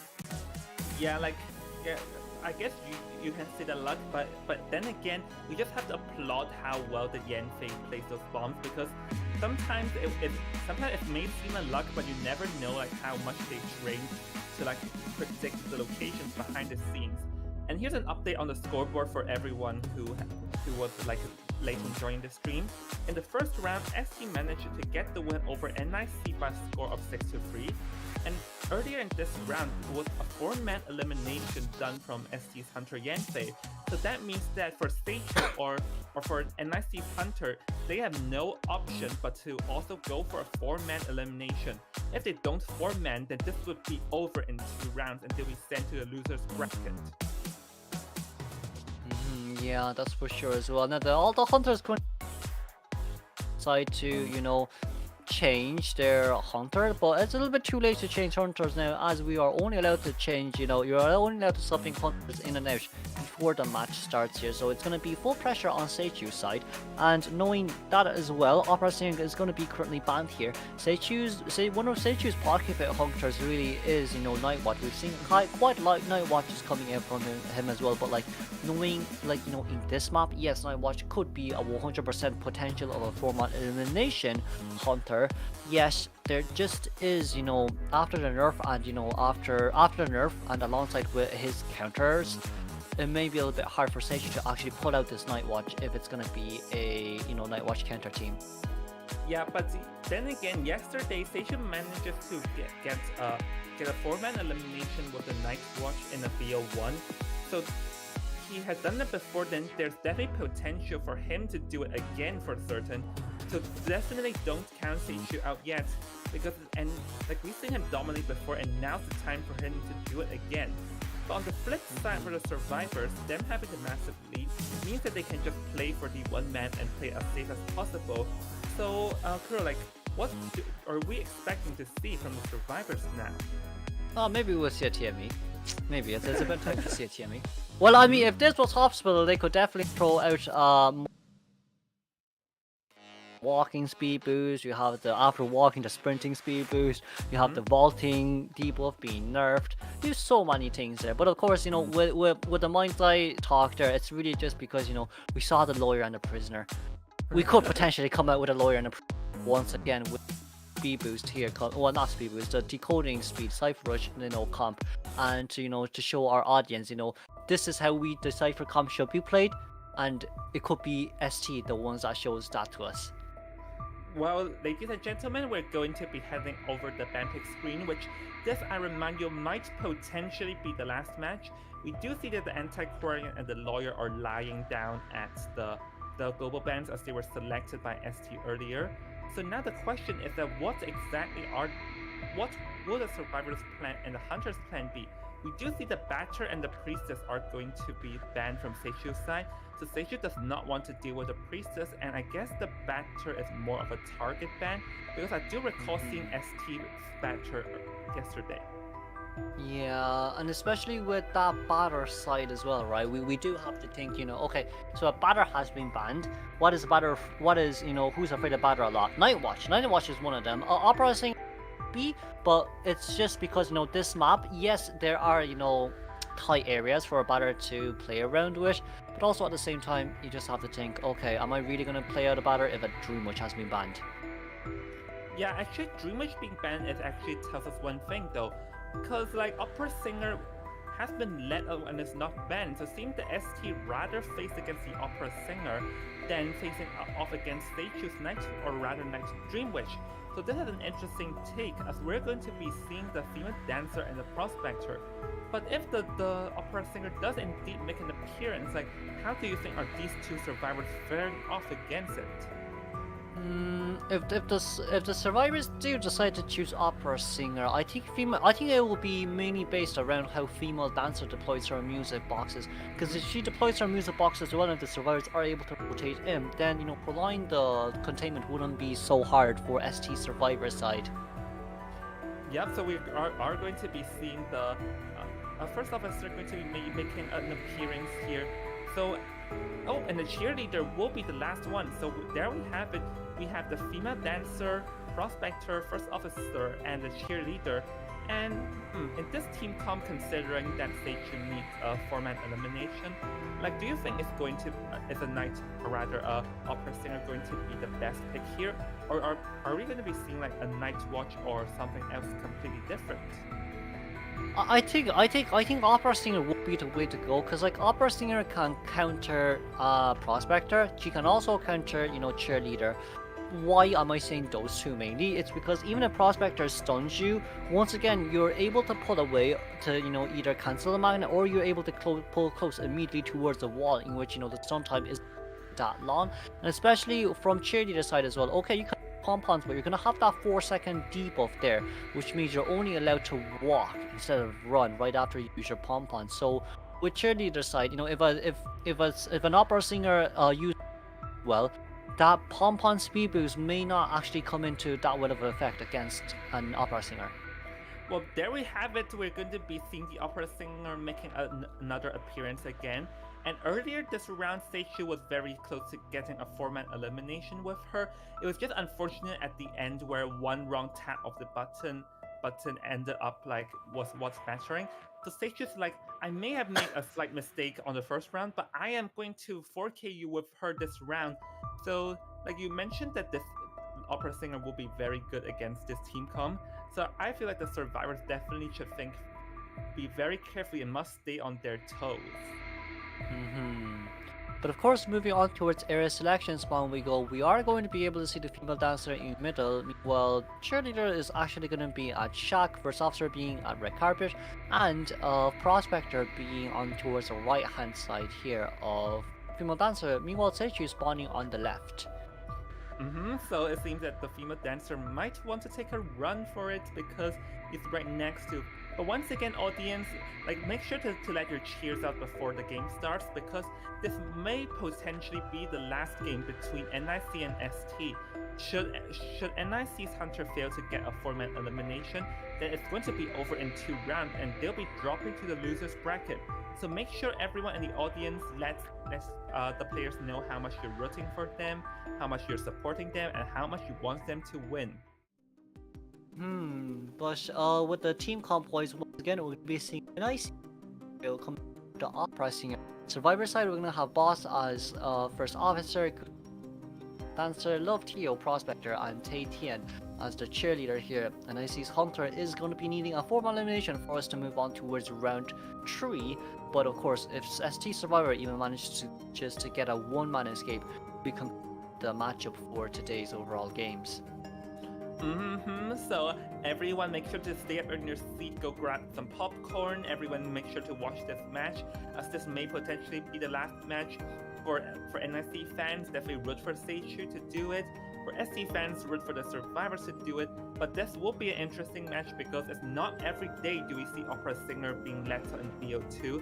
So SC releasing Opera Singer must mean that they're confident in like getting a one-man out despite a very dangerous BO1. Yeah, that's for sure as well. But if we move on towards the game, we do see that Opera Singer is going to be spawning towards this area. Let's see. First chase. Oh, I'm not sure just yet. We do see that Gris is. Of course, the Hunter persona is going to be Trump Card Detention with Backspell Breaking and of course Fear here stacked on towards Seichu's persona side. Oh, Seichu actually is not going to be chasing the Fear Dancer though, and so it's going to be making its way towards the shack, but actually no one is in that vicinity. So this is a bit of a bad situation for Seichu because he's wandering around, but we do see there is a survivor that accidentally leaked his footsteps, and if that person is going to be a cheerleader, so now the Seichu is hot on the cheerleader's tail, who used up two full pom-poms, but now he's going to get slowed down. But Seichu unfortunately did get stuck over there, so this is going to be a bit of a slowdown for him, allowing the cheerleader to get to the window. Yeah, but we see on cheerleaders probably wouldn't be able to get a hit just yet, but it should register anytime soon right now. Getting the hit there, but rotating in towards a reception, but reception decoding. Stage out abnormal, he could definitely immediately abnormal that Cypher machine.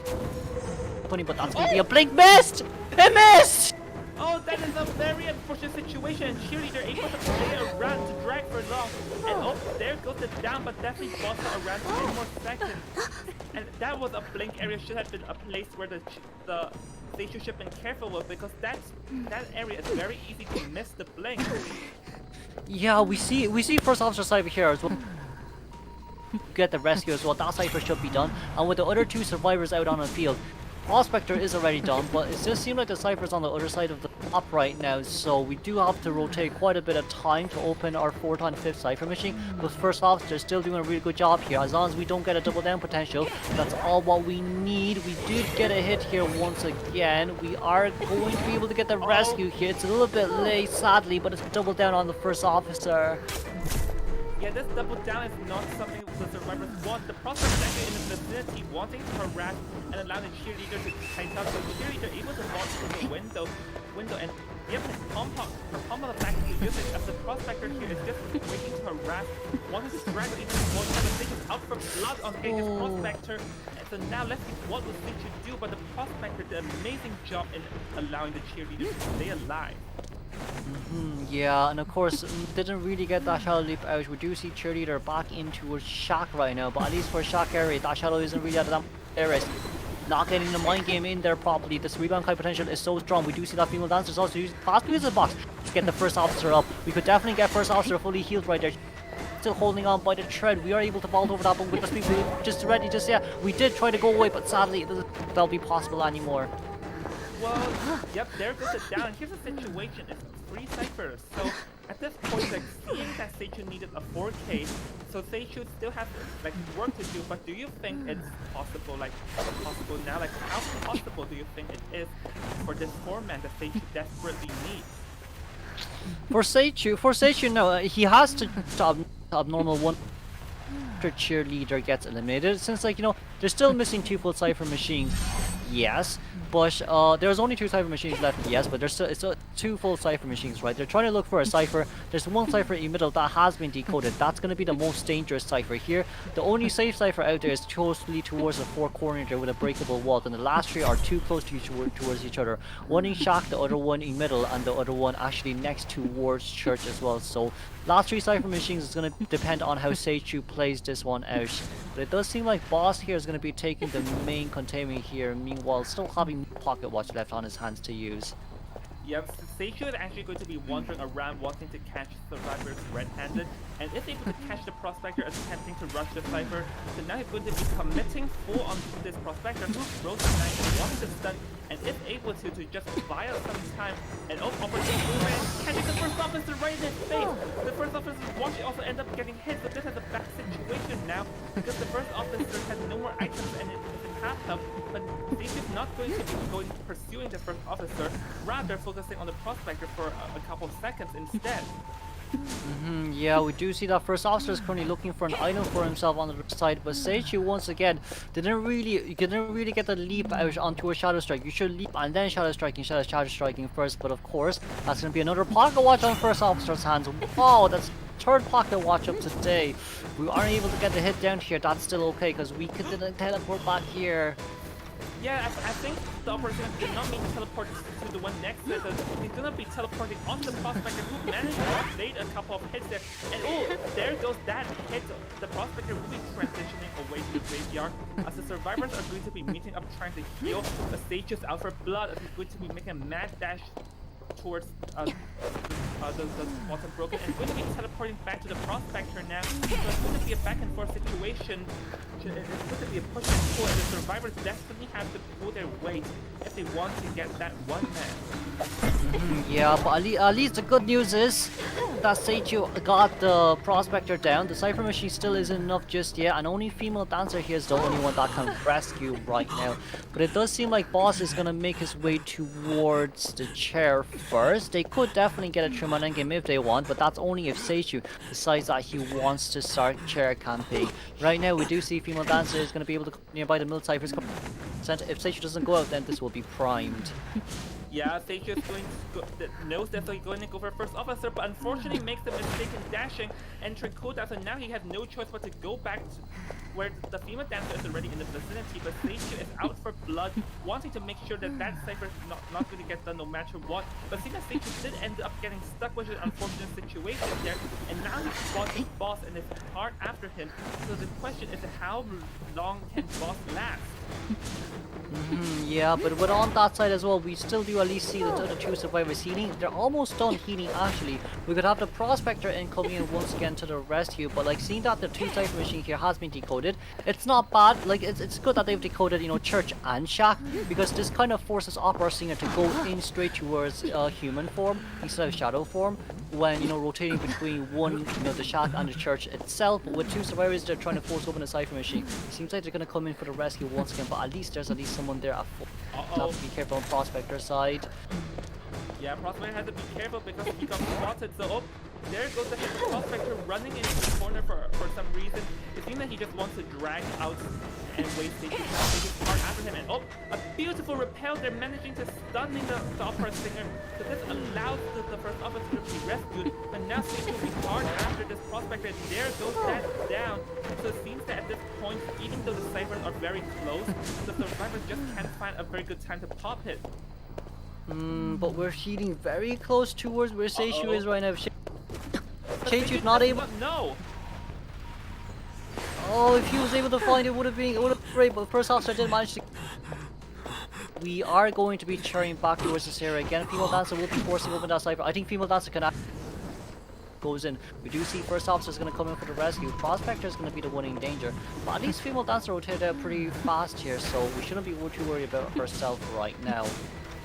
Yep, Seichu is hard after this dancer because he knows the Cypher is about to be primed.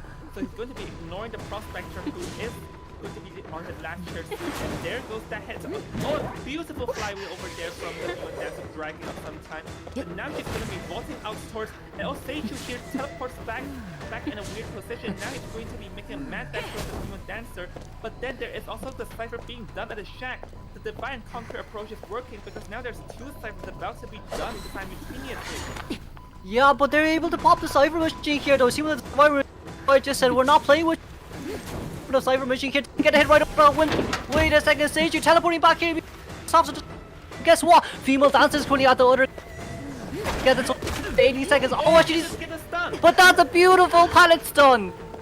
Yeah, that stun is going to be very crucial as it forces Seichu to focus on Boss, which means that there's no way he's going to be stopping the gate at this point in time. So at this, we can see that the gate is already around 80% and Seichu only has the first officer in his vicinity. So I think that this is going to be the end here for Shiro. Yeah, it is, my lord. We did see that Seichu did such a great job at, you know, map controlling with the Cypher Machine there, but it does seem like the Survivor just decided to not care about the Cypher Machine anymore. We're just gonna have two of us decoding. Female dancer was actually rushing towards the Cypher for the three of them to be decoding the Cypher Machine to force it open now, since they only need a one-man escape there.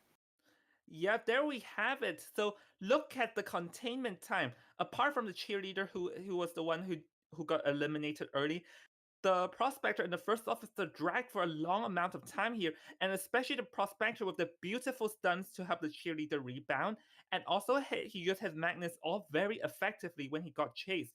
So I say that the prospector was a very key factor and performed exceptionally amongst the survivors.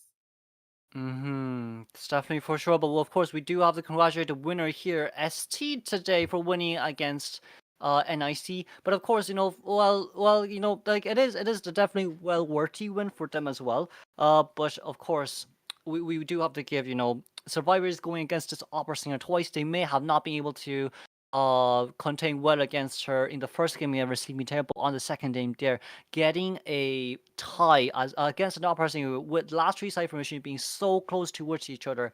That definitely is something that's very impressive now, especially after we've seen how first game came out.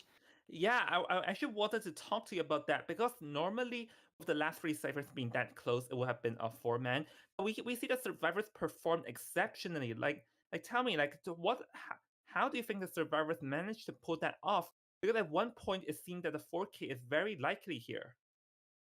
But like, well, I mean, for Survivor side, right? They definitely they played it really well compared to NIC Yeah. Survivor when it comes to the Cypher Machine game. They did manage to open an extra Cypher Machine. There's two Cypher Machines at 60%, but after they've realized that okay, so she's not gonna come back to me anymore. She's not gonna come Prospector anymore. Let's just both of us decode the Cypher Machine. Said we have accelerated decoding.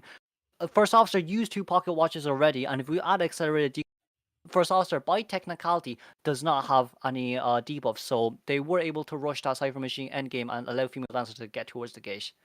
Yeah, so we are going to be having the best deduction of the day, and it is going to be Yanfei. And yes, definitely well deserved. The 4-man elimination with both the opera singer and the bonbon, both of those 4-man elimination puts his survivor team in a very good position because they don't have to have too much pressure and can just easily play that out. So congratulations goes to ST, an amazing performance from Yanfei. That's definitely right, of course. After one elimination, as an opera singer, survivors, nice time. Well, I mean, first formal elimination would.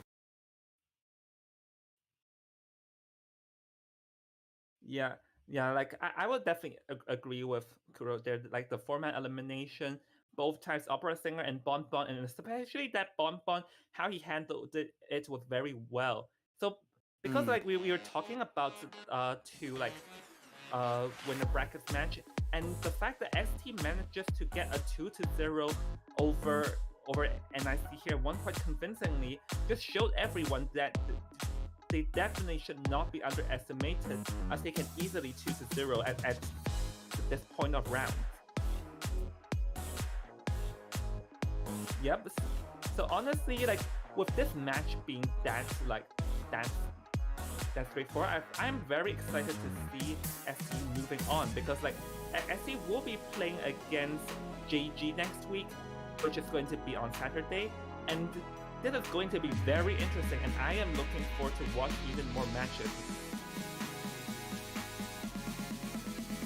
But yeah, actually, apart from the ST matches, we're also going to be seeing even more matches next week, which contains the losers bracket because SC and NIC has dropped down to the losers bracket. Yep. Yeah, and definitely we should congratulate ST and JG for making it into the top 4, as they will be battling on Saturday to for a spot for the finals. And once again, this is going to be the scoreboard. That's for sure as well. Both teams have done really well. It's going to be 13-5 here. We're being able to finish off with the first 2. But I mean, NSA still has a redemption arc here as well. But ST will be moving on towards the semi-finals, if I'm not wrong. They will be playing against last match's winners, which is JG. Yes. But of course, I think that's all that what we have to offer today. And we'll see you all for next week. Yeah, make sure to tune in next week. There's more action. See you then.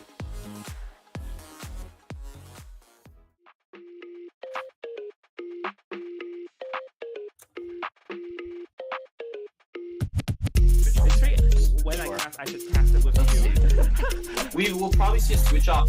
No, it's Wait, okay. they're No. just gonna Oh my god. pop it? Did my mic die? Yeah, given that there's a Yeah, wizard, I think my mic died. Oh yeah, my mic Yes, died. it did. that's really good. Oh my god. And And it also my Wait, Antiquary goes down! Wait, Antiquary can't crawl out! She can't crawl out!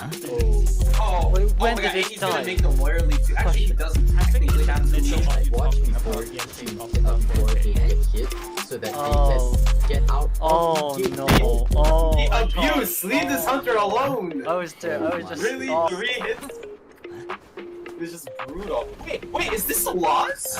Wait, did they just lose? It might very well be. Oh my Imagine that god. was a pound stun. Imagine that was a pound stun. Oh my god. They're actually gonna lose this.